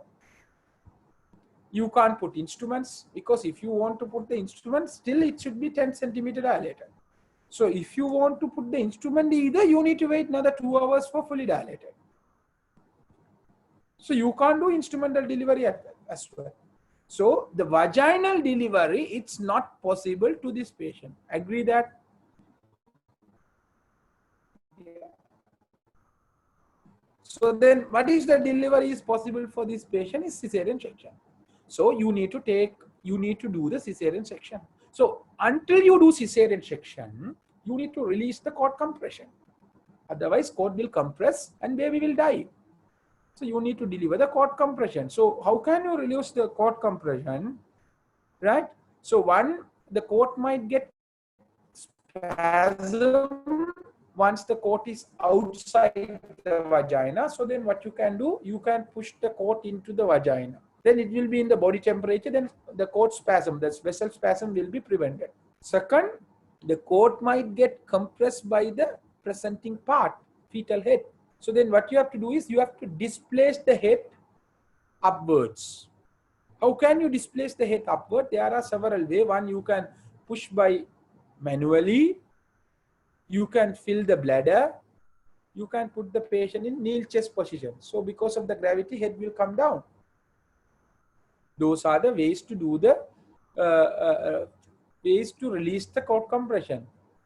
Right? So here, immediate cesarean section, of course, they are asking what is the next step of management. Next step of management. So cesarean section is the definitive management. There is no question on that.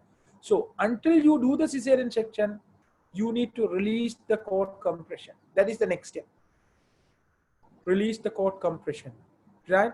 So immediate cesarean section, the answer is correct, but that is not the next step. Left lateral position, so the left lateral position will not release the cord compression, right? Push the cord back, because that will further damage the cord, and it will cause further spasm and reduction in blood flow. So we don't push the cord back in above the presenting part. And push the vertex back and fill the bladder with normal saline. Yeah, that is possible. We are pushing the baby set and fill the bladder, then bladder will push the baby set up. So that will release the cord compression. Okay, yeah, that is, and vacuum extraction, that is contraindicated. So the student who came to my theory class, if he select the vacuum extraction, that is totally irrelevant, because you should know vacuum extraction always contraindicated if the cervix is not fully dilated. Please keep those things in your mind. So that is the background knowledge you are having. The problem you identify is cord prolapse, 8 centimeter dilated. Next step they are asking. Then you need to think rationally. Then you can mark your answer.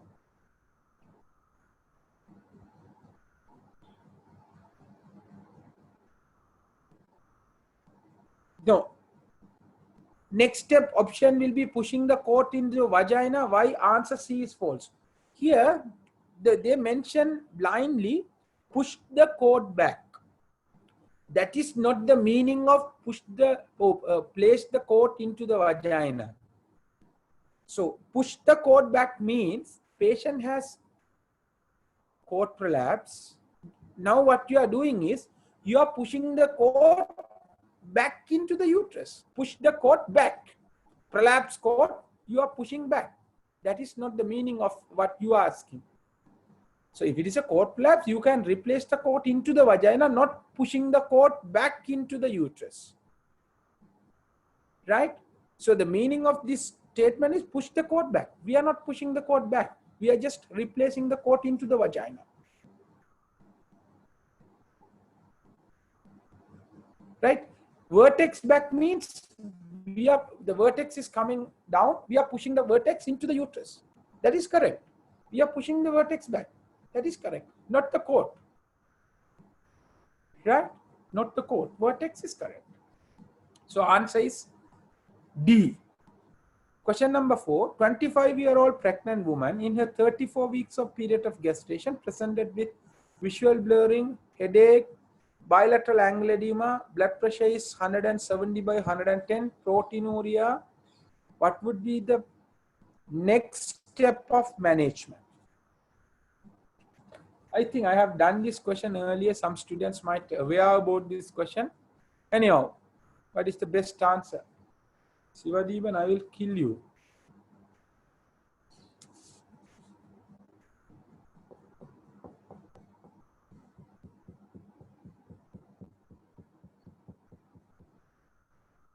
Sanjeevan,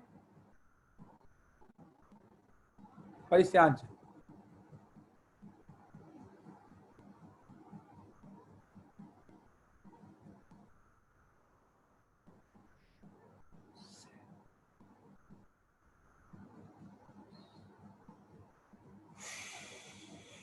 Okay, right. Very good. So we'll read the question. 25-year-old pregnant woman in her 34 weeks of POA, visual blurring, headache, bilateral angle edema, blood pressure is 170 by 110, and proteinuria. So what is the diagnosis? This one.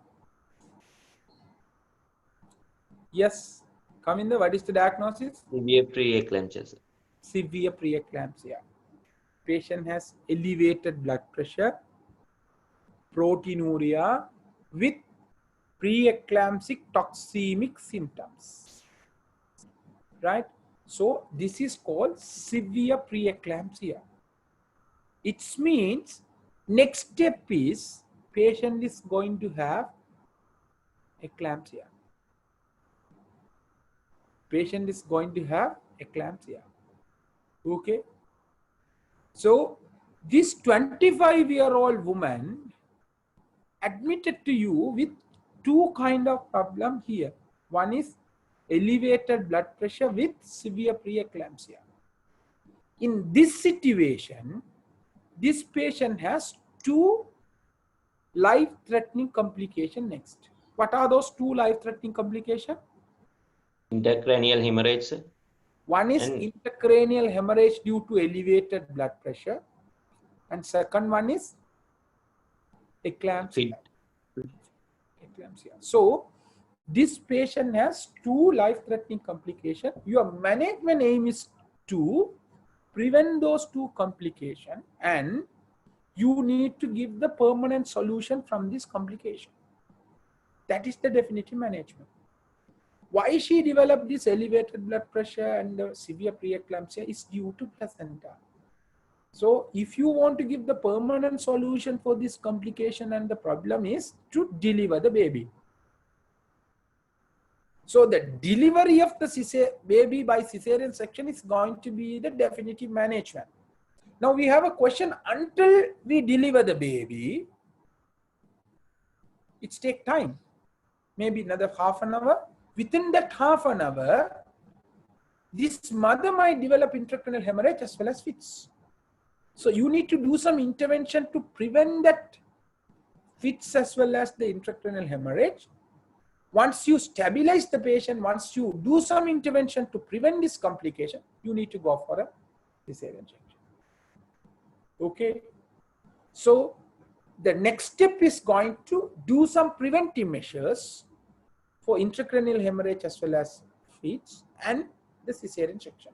So definitely they are asking what would be the next step in management. So definitely the cesarean section is not going to be the next step. Why? Because of course that is the definitive treatment, but before you do cesarean section, you have to stabilize the patient. And you need to do some preventive measures for this complication. Okay.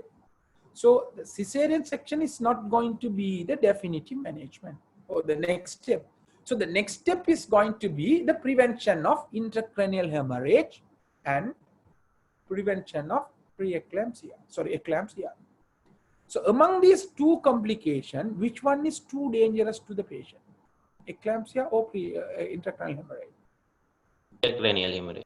Intracranial hemorrhage. And how about her blood pressure?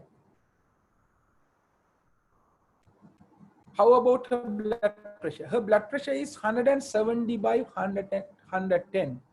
So if a woman has mean arterial pressure more than 125 millimeter mercury, it's high risk of ICH. So this patient has more than 125 mean arterial pressure. So as she has very high blood pressure, more than 125 mean arterial blood pressure, so she has high risk of ICH. So now you need to prevent ICH as well as eclampsia. Both are high risk. She will develop both. Both risks are high. So then which one you will give the first priority? When you have the question, what is the next step? You need to select among these two, you need to select one. Among intracranial hemorrhage as well as fits, which one you will give the first priority? For the intracranial hemorrhage or fits?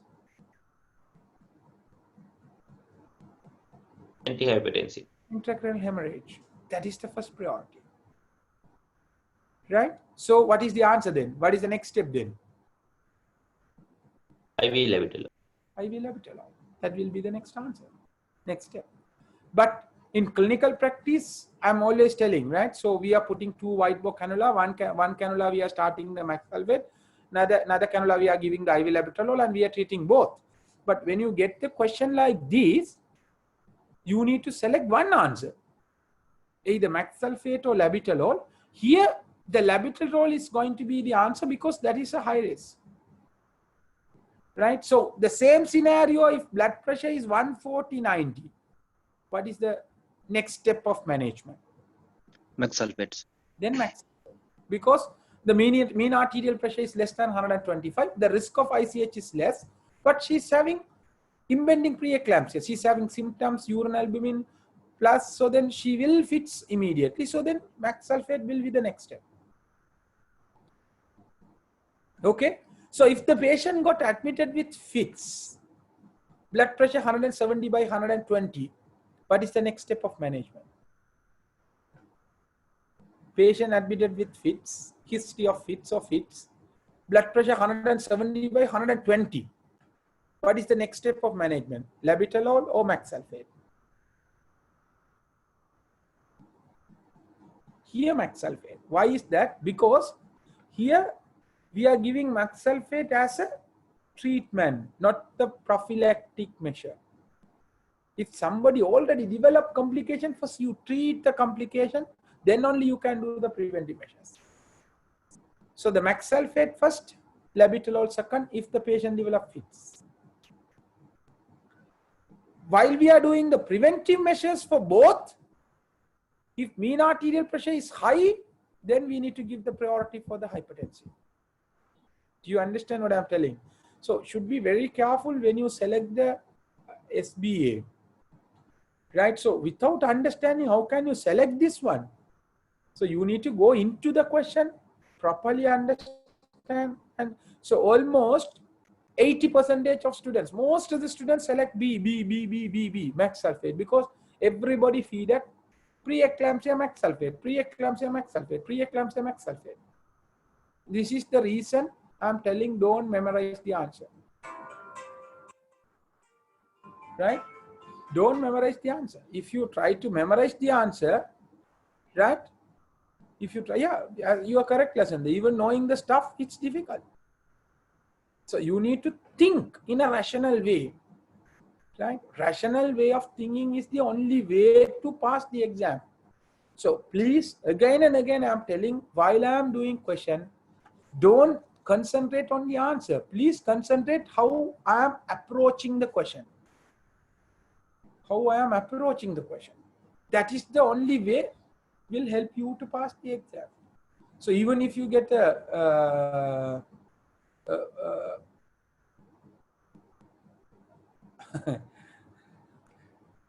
General seems to be the hardest subject after all.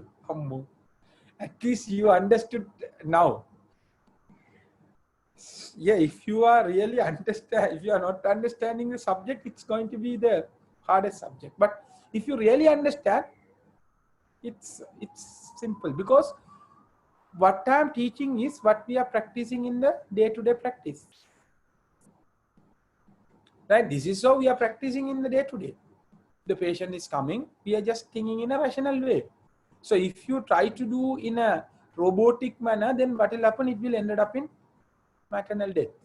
You can't do like first we'll do the full blood count, CRP, ESR, troponin, and review with investigation, and blood culture, review with investigation. Those things are not applied. So if you do those things, by that time, so the final investigation will be the postmortem.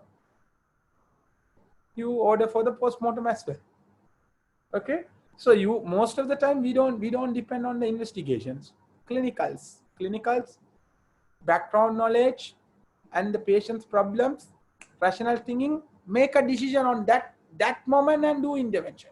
That's it. Right? So if you are delaying, that will be the end. Okay. Right, fine. Question number 5. A 40-year-old woman presented to the clinic with abdominal pain for one year duration. Ultrasound scan show 10 to 10 centimeter multilocular cyst with thick septate. Papillary projection with right-sided adnexal mass. CA1 to 500. The most appropriate management. Yes, what is the most appropriate management? Yes, Tisura.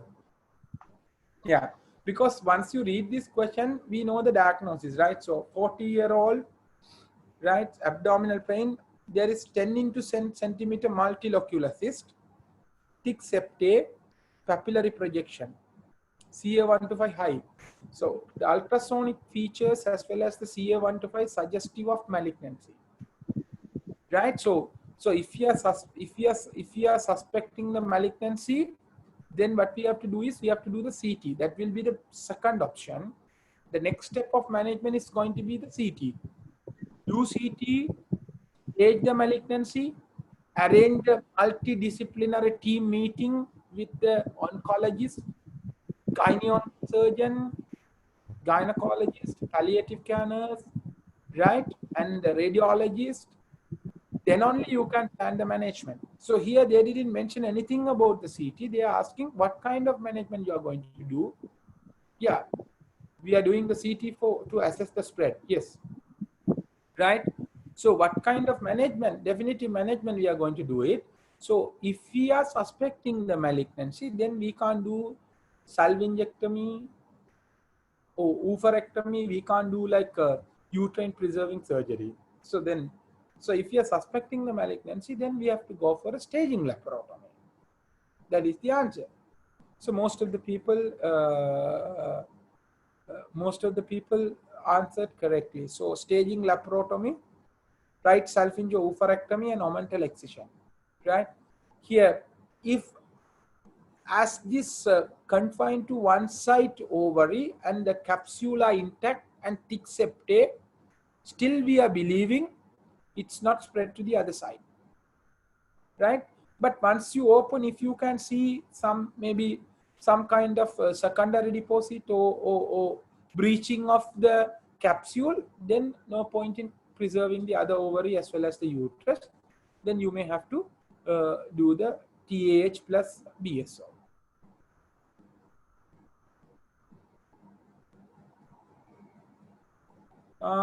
Could you please simply explain the simple cyst management with or without symptom in postmenopausal and premenopausal women, please? Okay, I'll do that after finishing all the questions. First, Tarkat is finished these 20 questions, so I can't leave the question. First, I will finish the paper, and if time permit, just ask me again. I will explain. Right. Question number 6. A 30-year-old woman presented with abdominal pain and vaginal bleeding for 4 days duration. 30-year-old woman presented with abdominal pain and vaginal bleeding for 4 days duration. 3 weeks ago, she had undergone dilatation and evacuation for miscarriage. What is the initial step in the management of this patient?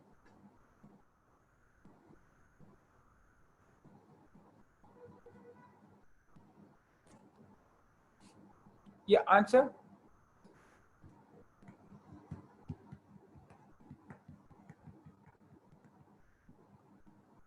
Yeah, so we have, so the problem is this patient has abdominal pain and vaginal bleeding for 4 days duration.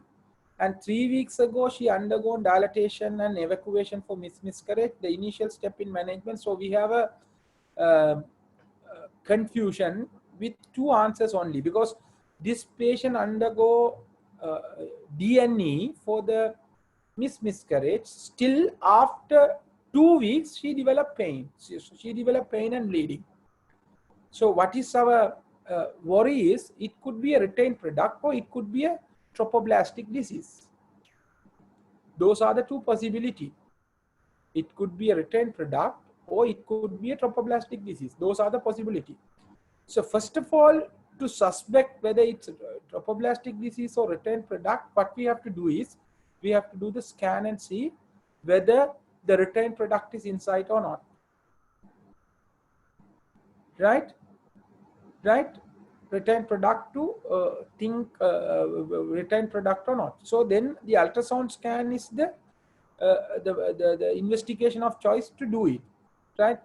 Sometimes you might have confusion. Why don't we do the estimation of hemoglobin as she has 4 days of heavy bleeding or vaginal bleeding, and first of all, I need to resuscitate the patient. So for that, I need to assess the hemoglobin and blood transfusion. Then only I will do the definitive management.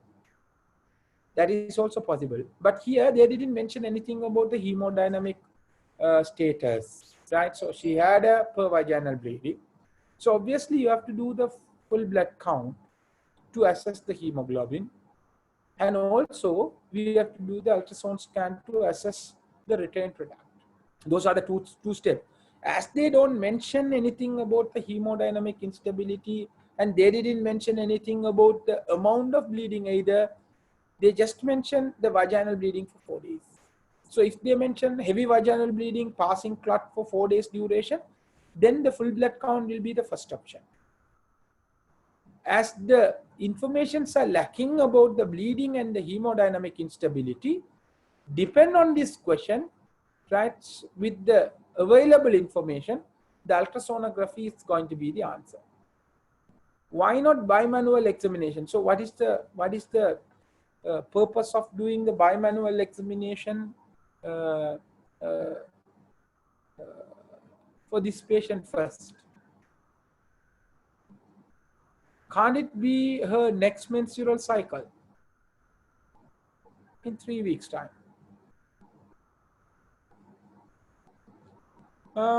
It's less likely, but maybe possible. In 3 weeks' time, she might have a menstrual cycle also. So if you want, first what you have to do, you have to exclude the retained product. Always you have to exclude the retained product.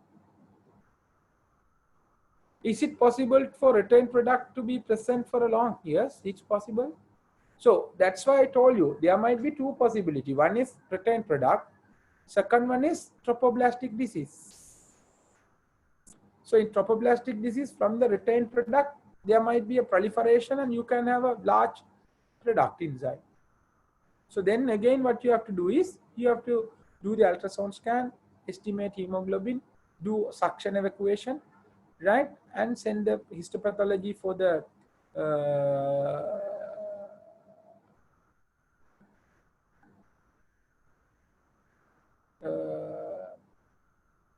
histopathology for biopsy.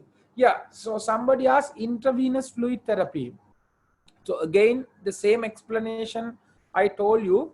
The information which they have given is it's not enough whether she has heavy bleeding or not. So for example, if somebody have heavy menstrual bleeding for 4 days duration, so immediately we don't do the fluid resuscitation because the patient might be hemodynamically stable. So as somebody asked whether it could be a menstrual cycle, yes. So for the menstrual bleeding, will we give the IV fluid immediately? No. So if they mention heavy bleeding or something, then the resuscitation will be the first option. So here the informations are lacking. So that's why the answer we select as ultrasonography. Right. Question number 17. A cervical smear performed on 45-year-old woman with 2 children shows high-grade nuclear abnormality. What is the next step of management to this patient?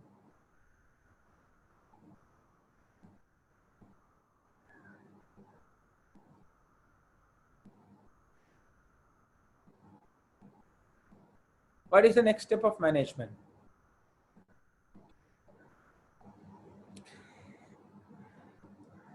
Cervical smear shows high-grade nuclear abnormality. What is the next step of management? Sanjeevan? Cervical smear reveal HSIL. What is the next step of management?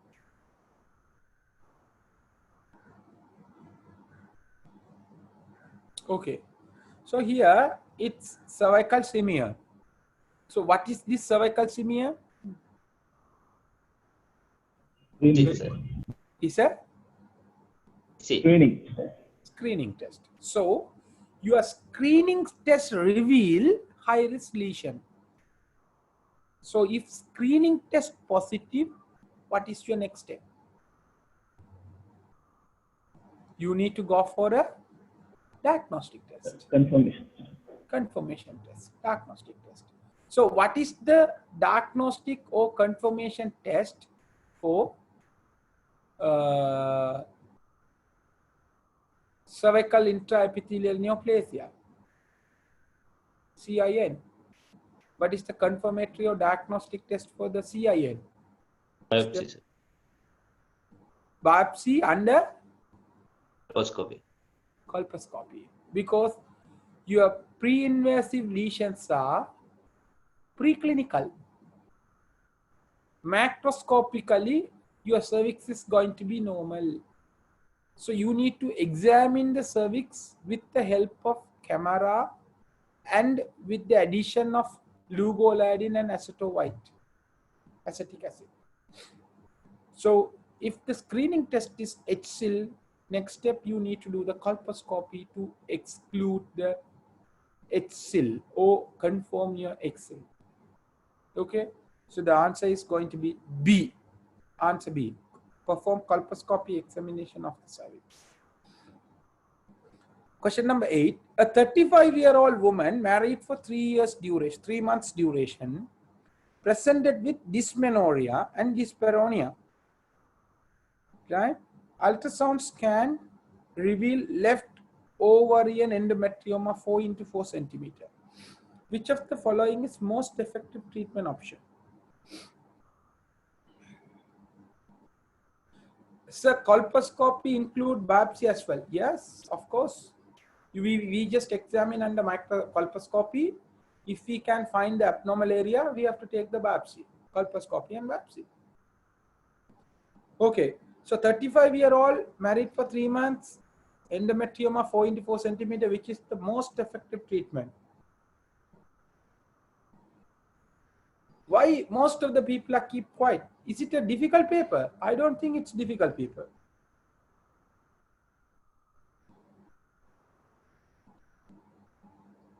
Come in there? Cystectomy, sir. Huh? Cystectomy. Answer E. Right. Right. Okay. So here, what are the information we are going to gather while we are reading the question? Right. She's 35 years. Married for 3 months. Right. So probably she should be a doctor. Isn't it? She married at 35 years. Married for 3 months duration. So the late marriage, 3 months married, so definitely she will have the fertility desire. Definitely she I don't know this, right? Definitely definitely she's having fertility desire. So the patient with fertility desire with elderly, right? So if it is an endometrioma, right, there is also again the risk factor for endometriosis, the subfertility. So you can treat them with medically as well as surgically. So medical treatment is aiming amenorrhea. So if you treat them to make amenorrheic state, what will happen? Their subfertility will get worse. She can't become pregnant. So for this scenario, as she has fertility wish, recently married, elderly, so if you postpone for another 1 year by giving medical treatment, then her fertility will reduce further. So you need to make her pregnant as early as possible. Okay. So the medical treatment, it's not going to be the best option for this patient. That is one. Second, I taught several times to you, if the endometrioma size is more than 3 into 3 centimeter, it's an indication for cystectomy. The reason is there is a small risk of endometrioid carcinoma in the ovary. So that's why you need to do the cystectomy and removal of cyst wall. That is second. Third one, she is having severe dysmenorrhea and dyspareunia. So she is symptomatic. So if you want to reduce this dysmenorrhea and dyspareunia, so if she doesn't have dyspareunia, only she will try for a baby. So if you want to give some solution for the dyspareunia, then what you have to do is, you have to do surgery and remove the adhesions, adhesiolysis and lysis. So you have to do the ablation or excision of the endometriotic deposits. So she needs some kind of adhesiolysis and the endometrial excision, endometriotic excision, to remove the symptoms as well. So considering all these problems, so see, this is how we are assessing the problem. She's 35 years, fertility wish, symptomatic, 4 centimeter cyst. Do you have any question? Any confusion on management? To sort out all these problems, what is the best option? You need to do cystectomy. Once you do cystectomy, you can remove the cyst wall, you can do the adhesiolysis, right? You can improve the symptoms, improve the symptoms, and you will not affect the fertility. She can become pregnant this bit early. So you can give all the solution with cystectomy, right? So COCP, GnRH, DMPA, right? All are medical treatment that will inhibit the ovulation and it will get worse the pregnancy, the fertility. So what is the answer then? So the answer should be E. Question number 9. A 26-year-old woman presented to the gynecology ward with a fever for 2 days, bilateral lower abdominal pain and dysuria. He had her last menstrual period 2 weeks back. On examination, she was found to have temperature of 38, abdominal pain, abdominal and pelvic examination revealed tenderness over suprapubic region. The cervical motion tenderness also present. So she also gave a history of casual unprotected sexual intercourse 4 days back. What is the most likely diagnosis in this woman?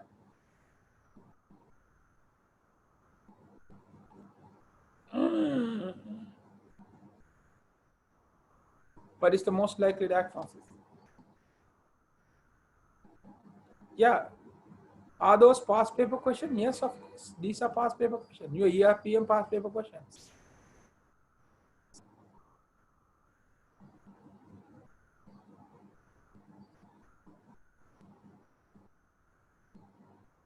What is the answer?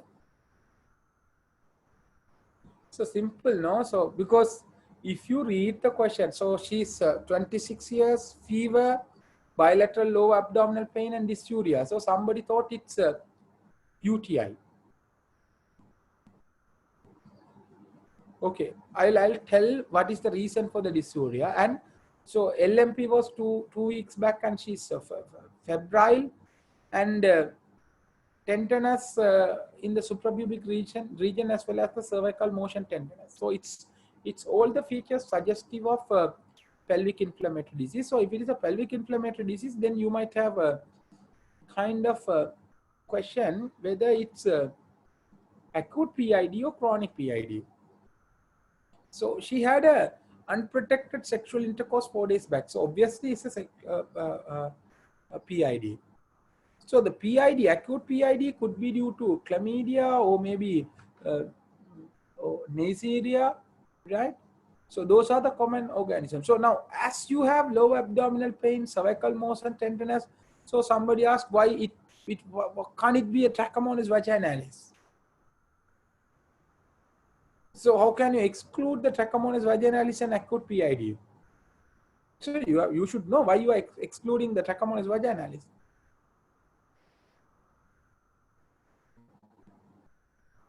How to exclude the Trichomonas vaginalis? Offensive vaginal discharge? No, not that. So in Trichomonas vaginalis, you will not get that dysuria, right? So the chlamydia and the gonorrhea, right? Almost 50% of women will have urethritis, right? So it will infect to the vagina, cervix and the pelvis. Also, it will infect the urethra.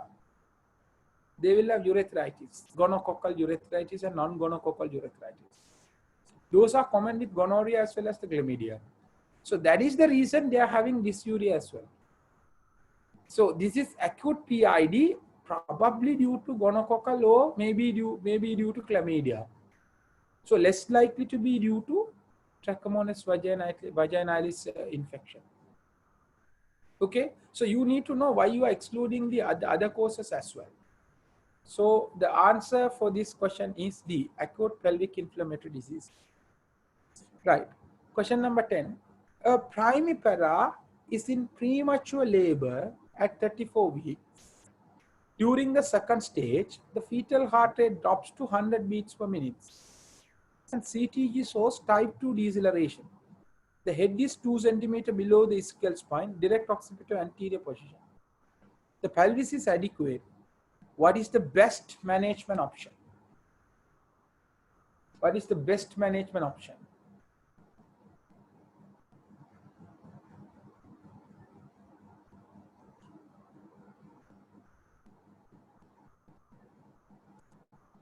I need answers from the students for this question.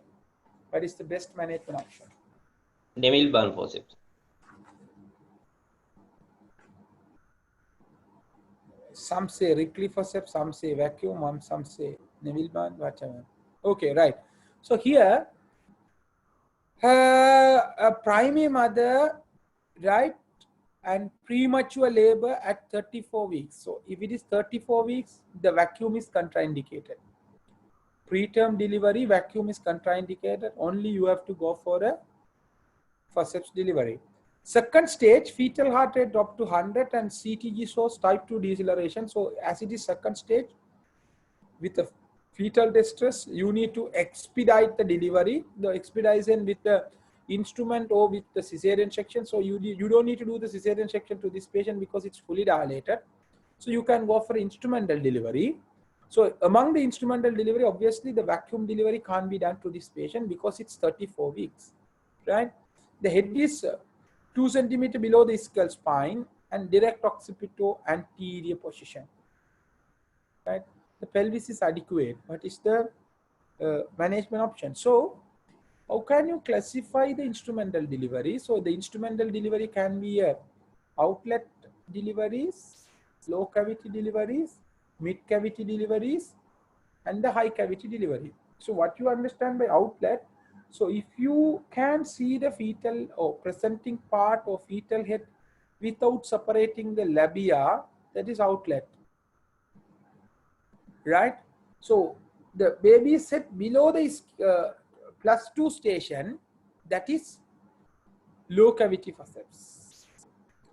If the baby's head is in between station 0 to +2, that is mid cavity. If the baby's head is above ischial spine, that is high cavity. So high cavity instrumental deliveries are not recommended. We don't do instrumental delivery for high cavity. So we do mid cavity, low cavity, and outlet. So the Rickley forceps is outlet forceps.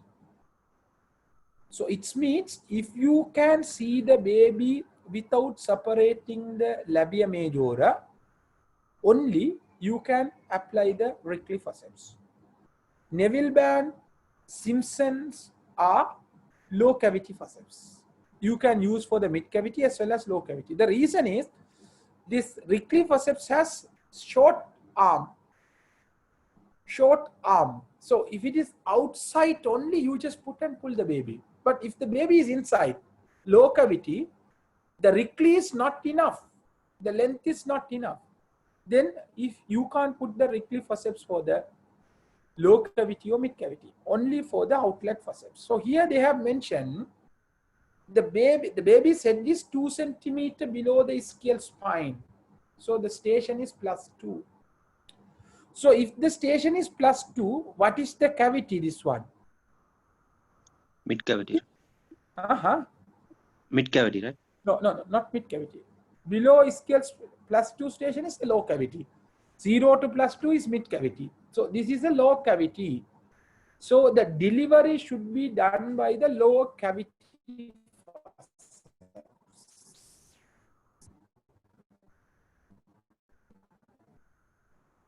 So Rickley forceps is outlet forceps, not the low cavity one. So what is the answer then? So the delivery should be done by the Neville band forceps. So here, what are the information you need to gather is 34 weeks. So vacuum is out. Occipito anterior +2 station. So then it's a low cavity forceps. You are applying your knowledge. Then third one you need to know, the Rickley forceps is outlet. Neville band is low cavity. So here if Simpson also present, which one better, Neville band or Simpson? Both. So they will not put both the mid cavity forceps or low cavity forceps in an answer, because there is no advantage over Simpson over Neville band, right? So they will not. So you will not get the answer like that, Neville band and Simpsons together. So you will get a question like this, right? So Neville band or Wrigley. So if they mention keel and forceps, Rotational one. that is rotational one. So then that won't be the answer. Right. So what is the difference among Neville, Simpson and Neville band, not much difference. So it's a different type of, so in the shape, right? So if you want, I can share that presentation. So you have a hand guide in Neville band. Simpson, you don't have a hand guide, so nothing else. So the same shape only, different. Okay. Question number 11. A 30-year-old mother of one child comes to the clinic with amenorrhea and breast secretion of 6 months. TSH and prolactin were elevated. Thyroid examination, CRP, ultrasound, pelvis were normal. Most cause for this presentation. What is the most probable cause for this presentation? 30-year-old mother of one presented with amenorrhea and breast secretion. TSH, prolactin were elevated. Thyroid examination normal. Ultrasound scan, pelvis were normal. What is the most probable cause?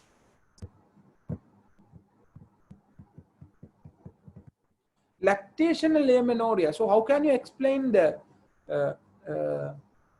high level of thyroxine in lactational amenorrhea? In lactational amenorrhea, maybe prolactin might be high, but how can you explain the high TSH? Prolactinoma. Okay, so in prolactinoma, how can you explain the high TSH level? Hyperactivity of the pituitary. Due to hyperactivity of the pituitary, TSH level is high.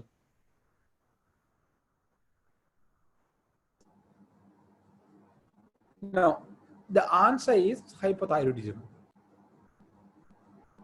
Right? You know why? Thyroid examination normal, yeah, maybe. Thyroid gland might be normal, but thyroxine level might be high. The reason is why the hypothyroidism is, in hypothyroidism, what will happen? The secretion of TRH, thyroid releasing hormone, will be high. TRH will act on the pituitary, right? So due to TRH, the TSH secretion will goes up, right? TSH secretion will goes up. Then TSH will stimulate the thyroid gland and thyroxine secretion will increase. This is how the normal thyroxine homeostasis. So in hypothyroidism, TRH level will be high. TSH level will be high. Okay. TRH level will be high, TSH level will be high. That is the investigations of hypothyroidism. In addition to that, this TRH has another effect. It will stimulate the prolactin secretion. TRH not only stimulating the TSH secretion, also it stimulates the prolactin secretion in pituitary. So if somebody has hypothyroidism, the TSH will be high. Same time, the TRH will stimulate the prolactin secretion. So ultimately, they will have high TSH as well as high prolactin. So if somebody has hypothyroidism, they will have amenorrhea. TRH will stimulate the prolactin, then prolactin will cause galactorrhea. So the answer is hypopituitarism. Sorry, hypothyroidism. Answer A. Right. Next question. A 35-year-old lady consult you for a contraceptive advice 2 months after the delivery of second child. She is breastfeeding, BMI is 35. She has had treated for vascular thromboembolism after the delivery of her first child. What is the next step of management?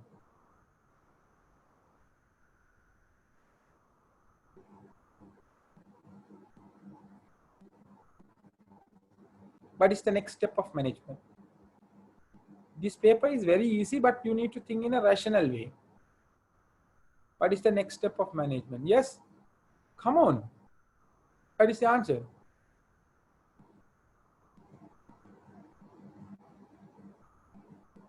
IUCD insertion.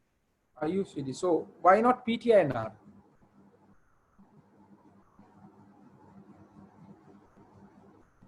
What is the next step of management? Can't be a dietitian referral, can't be a PTINR, can't be lipid profile.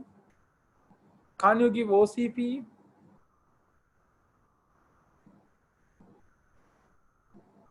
Yes, Sanjeevan. Why? Keep quiet.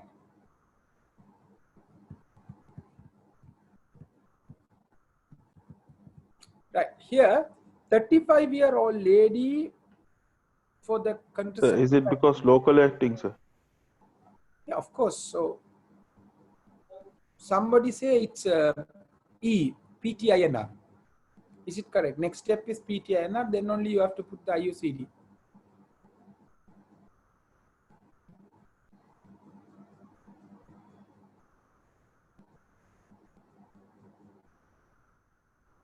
If your PTINR is high due to treatment, so then if you put the IUCD, then bleeding might be high. That's how I think the argument.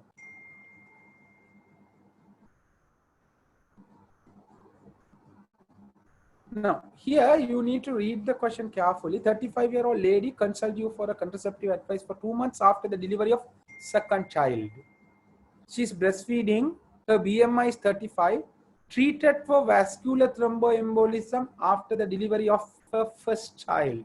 This is the past history, not for this pregnancy, right? What is the next step of management? Dietitian referral. Of course, she needed dietitian referrals because her BMI is 35, so that should be done, right? So insert IUCD. Of course, she need a contraception. That contraception should not be a hormonal one because she had a previous thromboembolism. So the IUCD will be the best option. Lipid profile, yes, she is 35, obesity, she might need lipid profile, but that is not the next step. Prescribe oral contraception. Oral contraception is contraindicated as she had a previous thromboembolism. And PTINR, no need to do the PTINR because she is not on treatment currently. She was treated for the thromboembolism in previous pregnancy. If she on treatment now, if she on warfarin, then you may have to do the PTINR prior to the insertion. Now she is not on the treatment. This is the past history earlier. So PTINR is not the answer because this is the past history. So the next answer or next step is insertion of IUCD. Answer 1. Right. Question number 6. 14. Sorry, not 6. Question number 13. No. What's the number? 13. Right. So 14-year-old girl presented with odorless whitish discharge for 2 months, no pain, no burning, or itching. She attained menarche for 6 months ago. What should be the best management?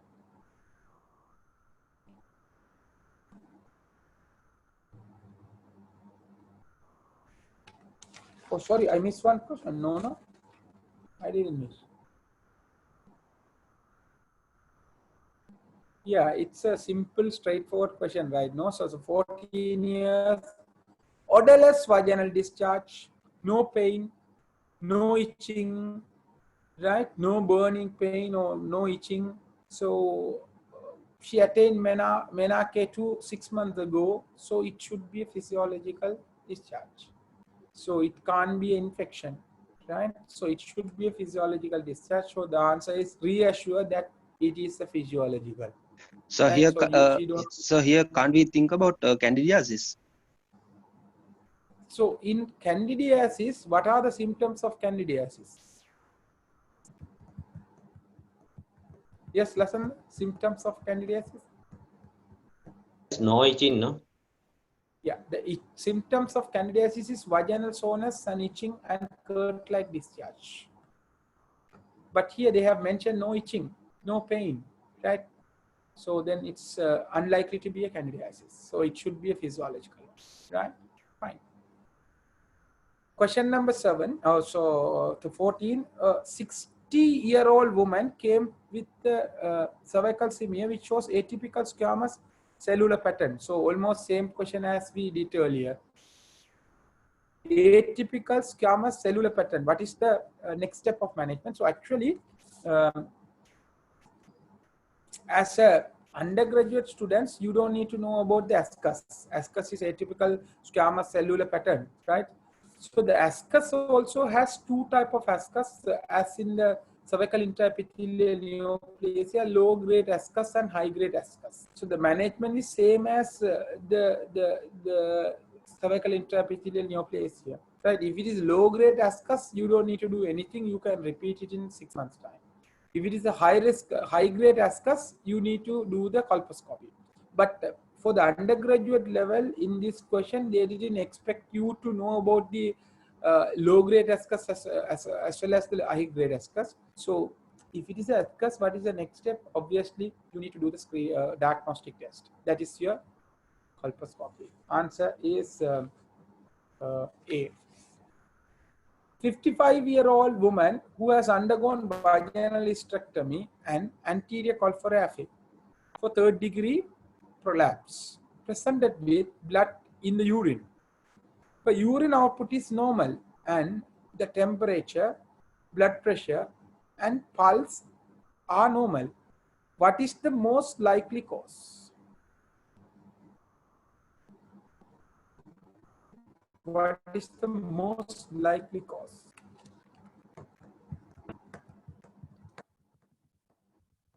What is the most likely cause?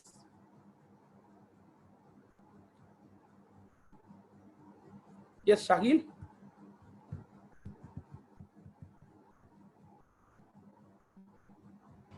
Bladder injury?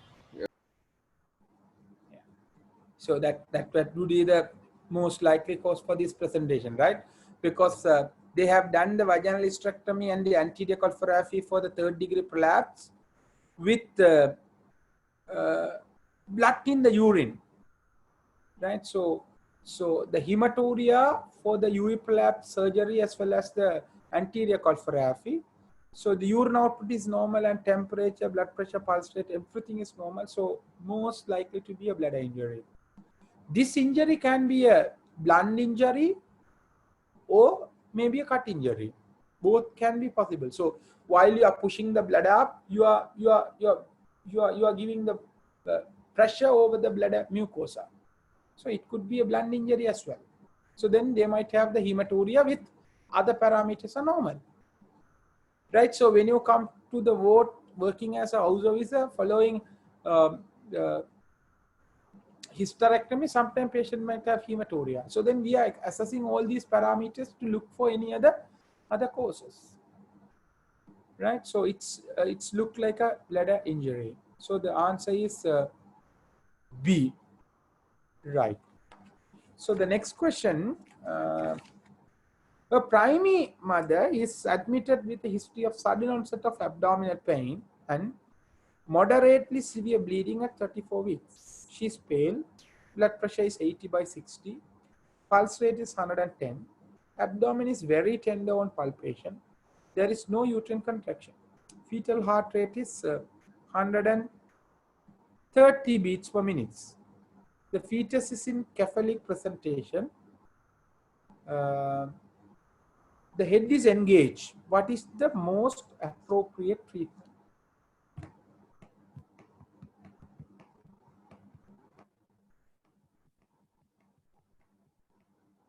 Answer, please. Yes. What is the answer, Kavinder? Answer C, sir, immediate delivery. There is no question on that, right? So because this is a placental abruption, right? So placental abruption which lead maternal compromisation, isn't it? Mother is tachycardic, hypotension. So you need an immediate intervention. You can't wait. You can't wait because mother is in danger now, which lead immediate intervention. Are you all agree with that? Right, that's fine. But still baby also alive. So if you do some intervention, you can save the baby as well as the mother. So you need to deliver the baby immediately. So the most appropriate management for this condition is immediate cesarean section. What is the next step of management?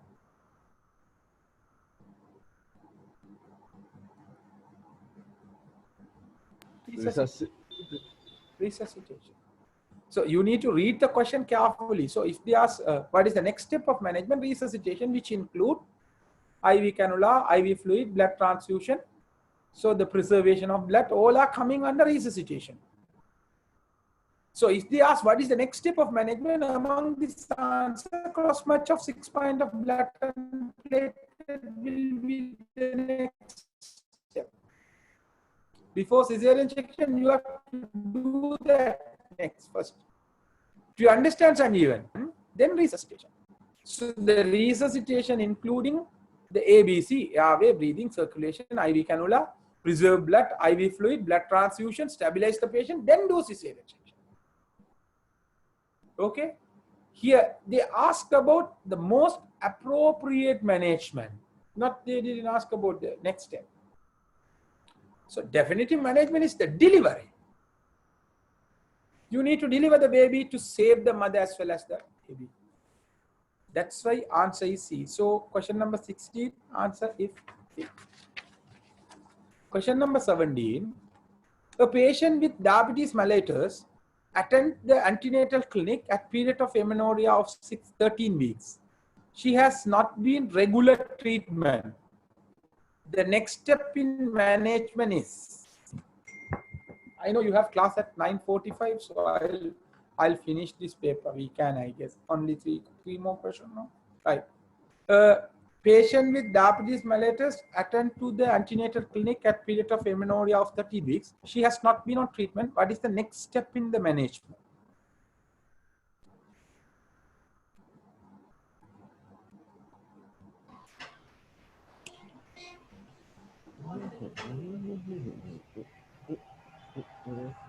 Yeah, what is the next step in the management? Okay, now this patient presented to you at 13 weeks, not on regular treatment. So her compliance is poor. She's pregnant. She came to you, right? So what is your next step? So here, obviously, will you commence insulin? Yes, she might need insulin to treat it. So, but before you start the insulin, you need to know her blood sugar series. Without knowing the blood sugar series, obviously you can't give the insulin, so the insulin will not be the next step. Perform PPBS, so the PPBS will not help us because blood sugar series is the only one to assess the control, not the PPBS. Perform blood sugar series, yeah, it might be correct because you need to assess how much of insulin you need to give, right? Perform OGTT, will you do OGTT? Because already diagnosed patient, no point in doing OGTT. Okay. Perform HbA1c. Will you do HbA1c? Will you do HbA1c?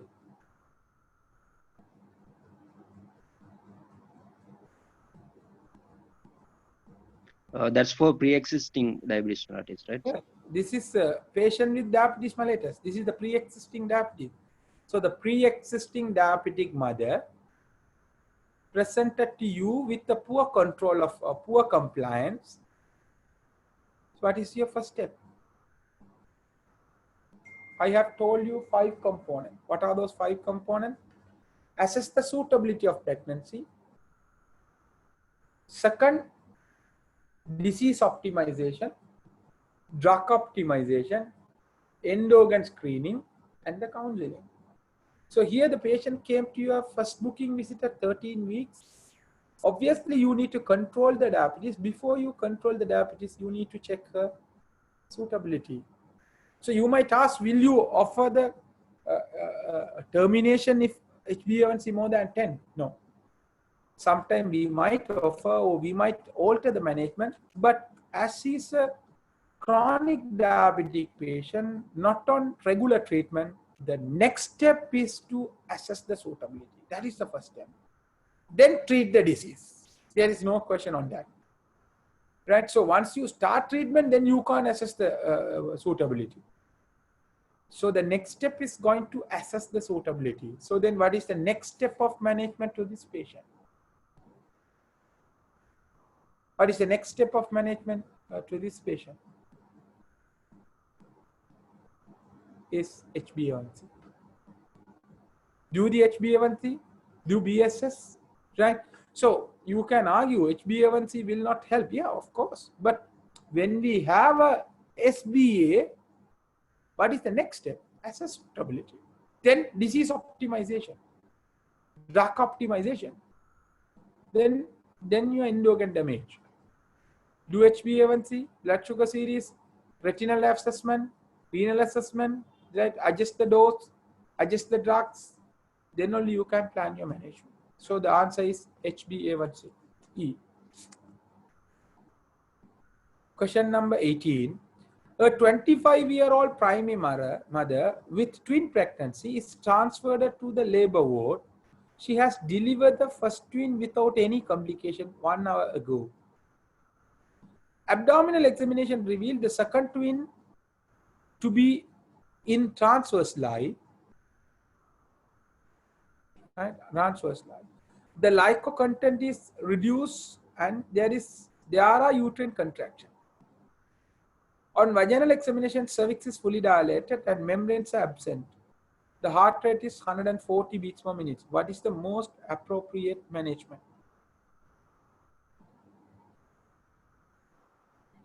Perform internal version.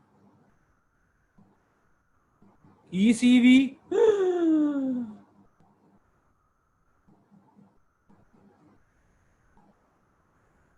Breech extraction.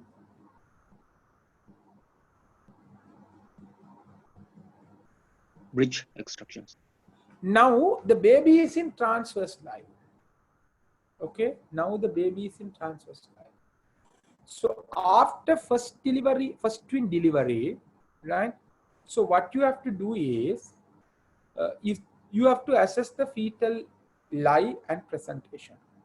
If the baby is in cephalic presentation, you can do ARM and deliver the baby. There is no question. If the baby is in breech, then you can turn the baby, do external cephalic version and do ARM and deliver the baby. Or you can deliver the baby as breech, or you can deliver breech extraction. If the baby is in transverse lie, then you need to turn the baby to cephalic presentation or breech presentation. Then only you can deliver the baby. As a transverse lie, you can't do that. Okay. So how can you turn the baby to cephalic? By ECV. If ECV fail, if it is transverse lie, then what you can do internal podalic version. You put your hands inside, hold the baby's leg and pull it towards down and deliver the baby. So once you do the internal podalic version, you can't wait for the spontaneous vaginal delivery. Then you have to do the breech extraction. That is always the internal podalic version should be accompanied with the breech extraction. So if everything is failed, then you have only one option. You have to go for a cesarean section. More than that, your target of deliver the baby is within 30 minutes of fetal delivery. Within 30 minutes of fetal delivery, you may have to deliver the baby. Right? Within 30 minutes of fetal delivery, you may have to deliver the baby. So now this is almost 1 hour. The first baby delivered 1 hour ago, right? Now, second baby is in a transverse lie.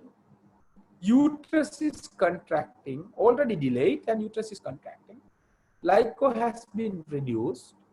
Membrane got ruptured. So, without lico, after membrane rupture, can you do ECV? No, the ECV is out.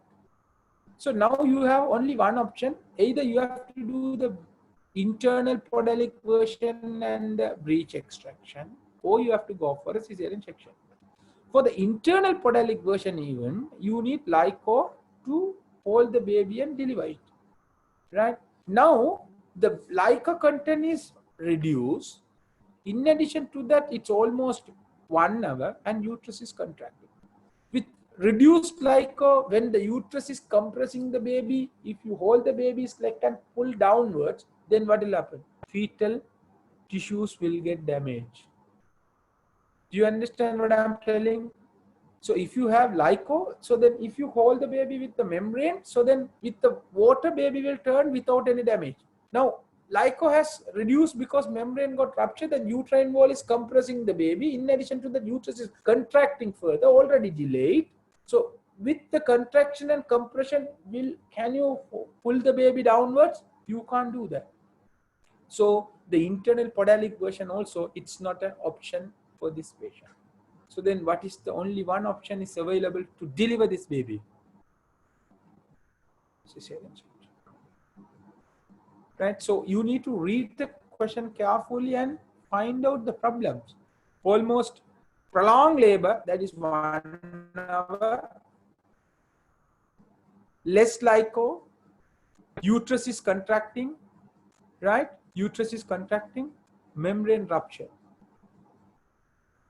Then you have only one option, cesarean section. Okay? Then you have only option, cesarean section. So the answer is perform cesarean section immediately. You can't wait. Already 1 hour gone. Immediately you have to do the cesarean section. Okay? The answer is perform cesarean section immediately. Question number 19. A 45-year-old nulliparous woman attends your gynecology clinic with a history of continuous bleeding for 2 months. 45 years, continuous bleeding for 2 months. No abnormalities are detected. No abnormalities are detected on abdominal examination, vaginal examination. Transvaginal ultrasound scan performed, the endometrial thickness is 5 mm. And no other abnormalities are found. Her BMI is 30, she is diabetes. What is the best management option? Lakshi, what is the best management option?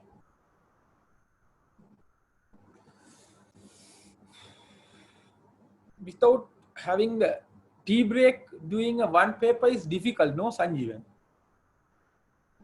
Especially if students are not talking, if I am talking continuously. Yes, what is the answer? Answer is Yeah, because what could be the working diagnosis to this condition?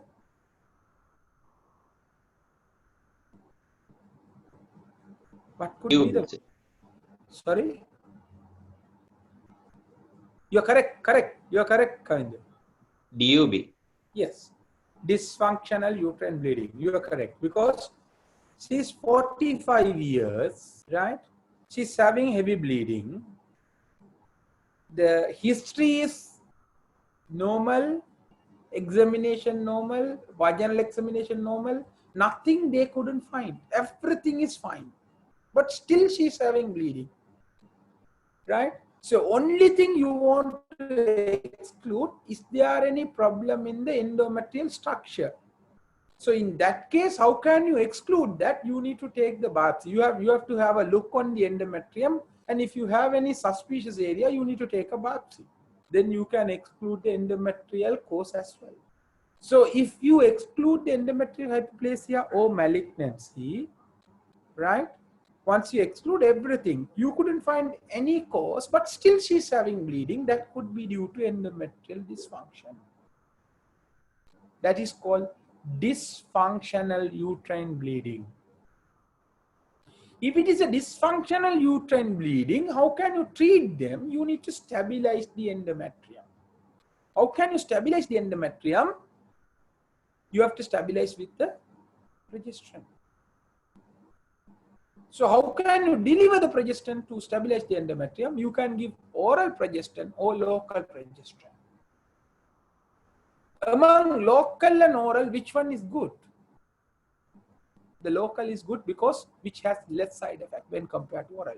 So how can you give the local progesterone? By levonorgestrel releasing intrauterine system, LNG-IUS. Right. So as all the examination findings are normal, next step is you need to exclude the endometrial cause. To assess the endometrium, you need to do the hysteroscopy and biopsy, followed by progestin supplementation. Yes, progestin supplementation, then the oral nodesterone, the local nodesterone will be the best option. So that was Arnodin, that was the Typing error, that's not 4 centimeter. Actually, I changed the question. It's 5 millimeter, but I think I didn't change your paper. So you change it as 5 millimeter. Endometrial thickness is 5 millimeter. The question was regarding the dysfunctional uterine bleeding, right? So answer is hysteroscopic examination and insertion of the LNGIUS if no abnormality detected. While you are doing the hysteroscopy, if you can see some kind of focal lesion, right, suspicious of malignancy, so then you should not put the LNGIUS. You have to take the biopsy and come out, see the microscopic examination finding, histology report. If histology report is normal, then you can put the LNGIUS. Okay. So while you are doing the hysteroscopic examination, if hysteroscopic examination is normal, no abnormality detected, straight away you can put LNGIUS. Okay, right. So answer is E. Question number 20. A 20-year-old unmarried girl presented with irregular period and increase in facial hair of 2 years duration. She gets 3 to 4 periods per year. Bleeding is very heavy and prolonged. Lasts for 10 to 20 days. On examination, she has moderate hirsutism, BMI is 30. Plasma LH levels are elevated. The serum free testosterone is 3. What is the best treatment option?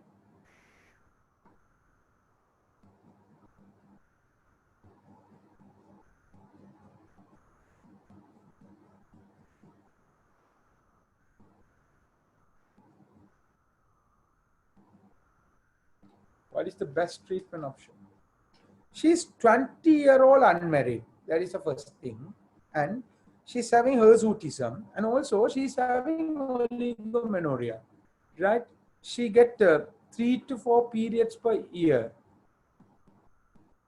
Right? She get 3 to 4 periods per year. And bleeding is heavy. On examination, she has moderate facial hirsutism and BMI is 30. Plasma LH is elevated and testosterone 3. So the testosterone is 3. It means it's pure and simple polycystic ovarian syndrome. This polycystic ovarian syndrome which lead hirsutism. So what is the treatment? So obviously we are not going to do the laparoscopy and puncture of the ovary. That is preserved for the married couple. So we don't do for the unmarried girl. So we need to do some medical treatment. So metformin might increase the insulin sensitivity, but it will not be a very effective treatment for the hirsutism and the irregular and heavy bleeding. So here you need to treat for all. You need to treat irregularity, you need to treat for the heavy bleeding, and you need to treat for the hirsutism. So the metformin is not an option. Clomiphene citrate again is not an option. That is only for the ovulation induction. Mothers who are accompanied or associated with subfertility. Now you have a question whether it's combined OCP or cyproterone acetate. So cyproterone acetate combined with the OCP, that is called DIAN. DIAN will be the best option. OCP with cyproterone acetate. But for the hirsutism, you can give that third generation progesterone, that is cyproterone acetate. Here, if you give cyproterone acetate alone, that will respond to the hirsutism. There is no question on that. But your cycle will not get regular and the bleeding will not reduce. So to achieve all, for the reduction of bleeding, regularize the period, and reduce the hirsutism, all we can achieve with the combined oral contraceptives. Right? So if they mention DIAN 35 or cyproterone acetate containing COCP, that will be the best option. Right? Here they mention only the cyproterone acetate. So that's why the combined oral contraceptive pills will be the best option. Okay. Shall she get, she will get more fat? Yeah, that's correct. So OCP, one side effect is weight gain. No, she might cause weight gain. Yeah, that's true. But OCP will do the rest of the things also. It will reduce the period, regularize the period, reduce the improve the PCOS and reduce the hirsutism. So then she has to take the OCP. Meantime, she has to do exercise. She has to do exercise. All the drug has side effect. Because of the side effect, if you have more benefits, you can't avoid the drugs. You need to prescribe the drugs. So answer is B. Okay, so somebody asked about the pre and the postmenopausal cyst management. So it's a big topic. So I need 1 hour to teach you. So assessment of premenopausal and postmenopausal ovarian cyst. So what can I do is I can do as a free online class for the assessment of premenopausal and postmenopausal ovarian cyst. We will do 1-day class, maybe this weekend or maybe by Monday or something. I'll let you know the date. So we'll do 1 or 2 hours class for that, right? So there is 2 guidelines for the premenopausal ovarian cyst and the postmenopausal ovarian cyst assessment. So RCOG, there is 2 guidelines. So I will cover both guideline and teach you. So what are the tumor markers, right? So IOTA scoring, RMI scoring, and all kind of things we will do as a free class. Okay. So I hope you might gain something in this class, right? Was it useful, Sanjeevan? Okay. So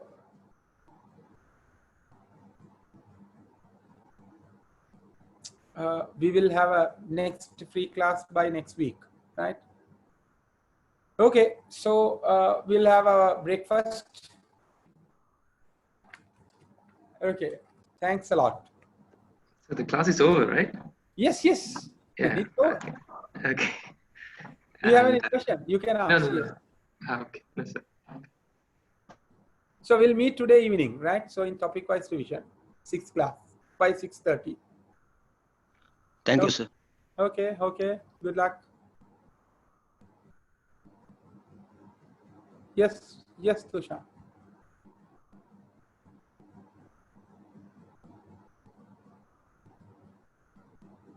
So we'll have second stage restreaming. So if you want to join to second stage, you can join. If you miss the second stage, you can join with the repeat session only for session 2 as well.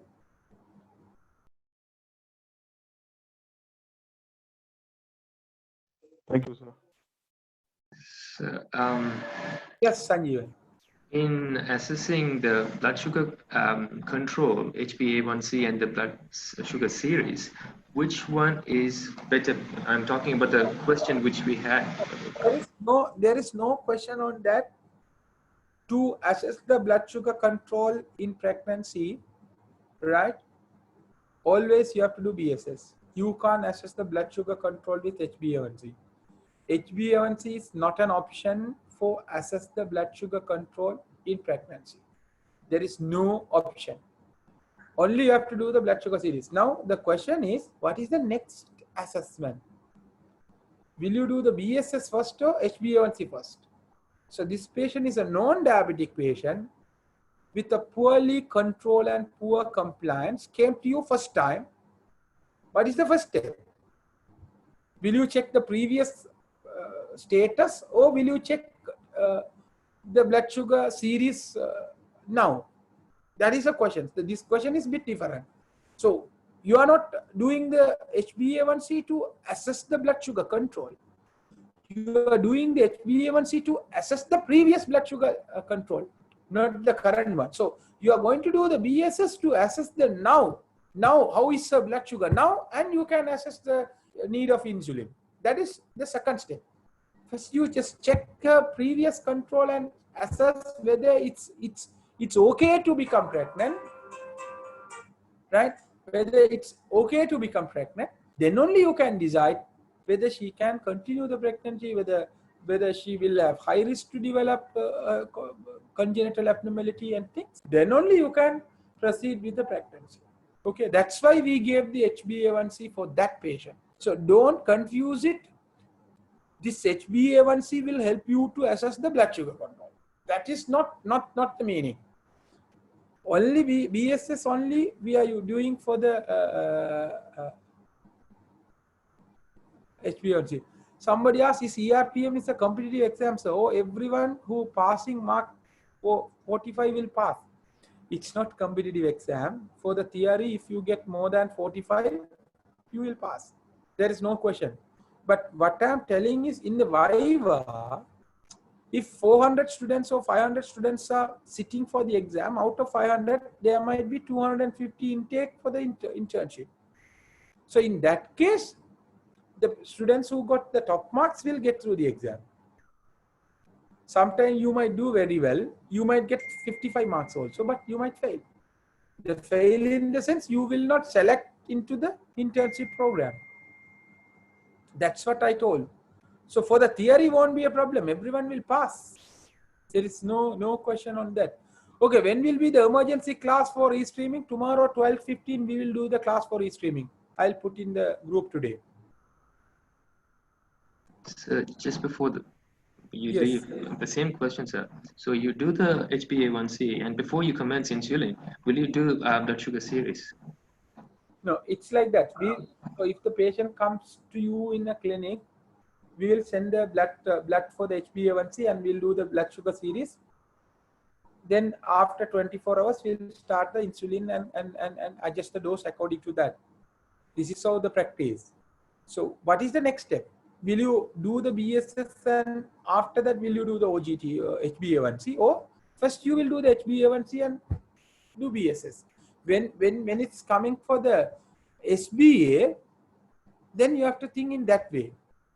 Otherwise, what we used to do is we do parallelly everything, right? We do parallelly. We do HbA1c, we do BSS, and we start insulin. We are not waiting until the HbA1c results come. We are not wait, like it's not in the clinical practice. Clinical practice we do parallelly and start treatment. But when it is come to the question, BSS or HbA1c, then HbA1c, because the explanation is that. Okay, so what we do is in fasting blood, while you are taking the fasting blood, you send 2 milliliter blood for BSS, 2 milliliter for fasting blood sugar assessment. We do parallelly. Okay. Thank you, sir. Thank you. So when HCG act like a TSH, yeah, okay. When HCG act like a TSH and increase the TSH level in report, she's not pregnant, right? She's not pregnant in that question. In that question, she's having amenorrhea, high TSH, high prolactin. Question is,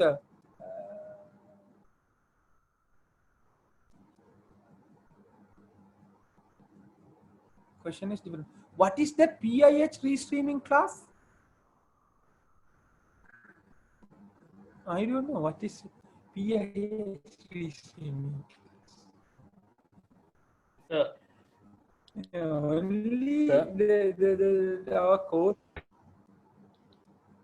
Yes. Sir, Who is when that? will be the theory sessions be restreamed, sir?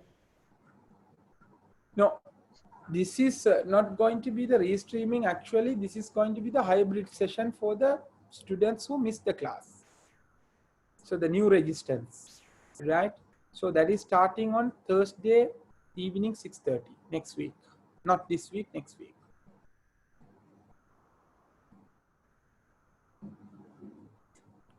SHK is under deep thinking. Okay, right. So we will wind up. We'll meet today evening. Right? Okay, good luck. Bye.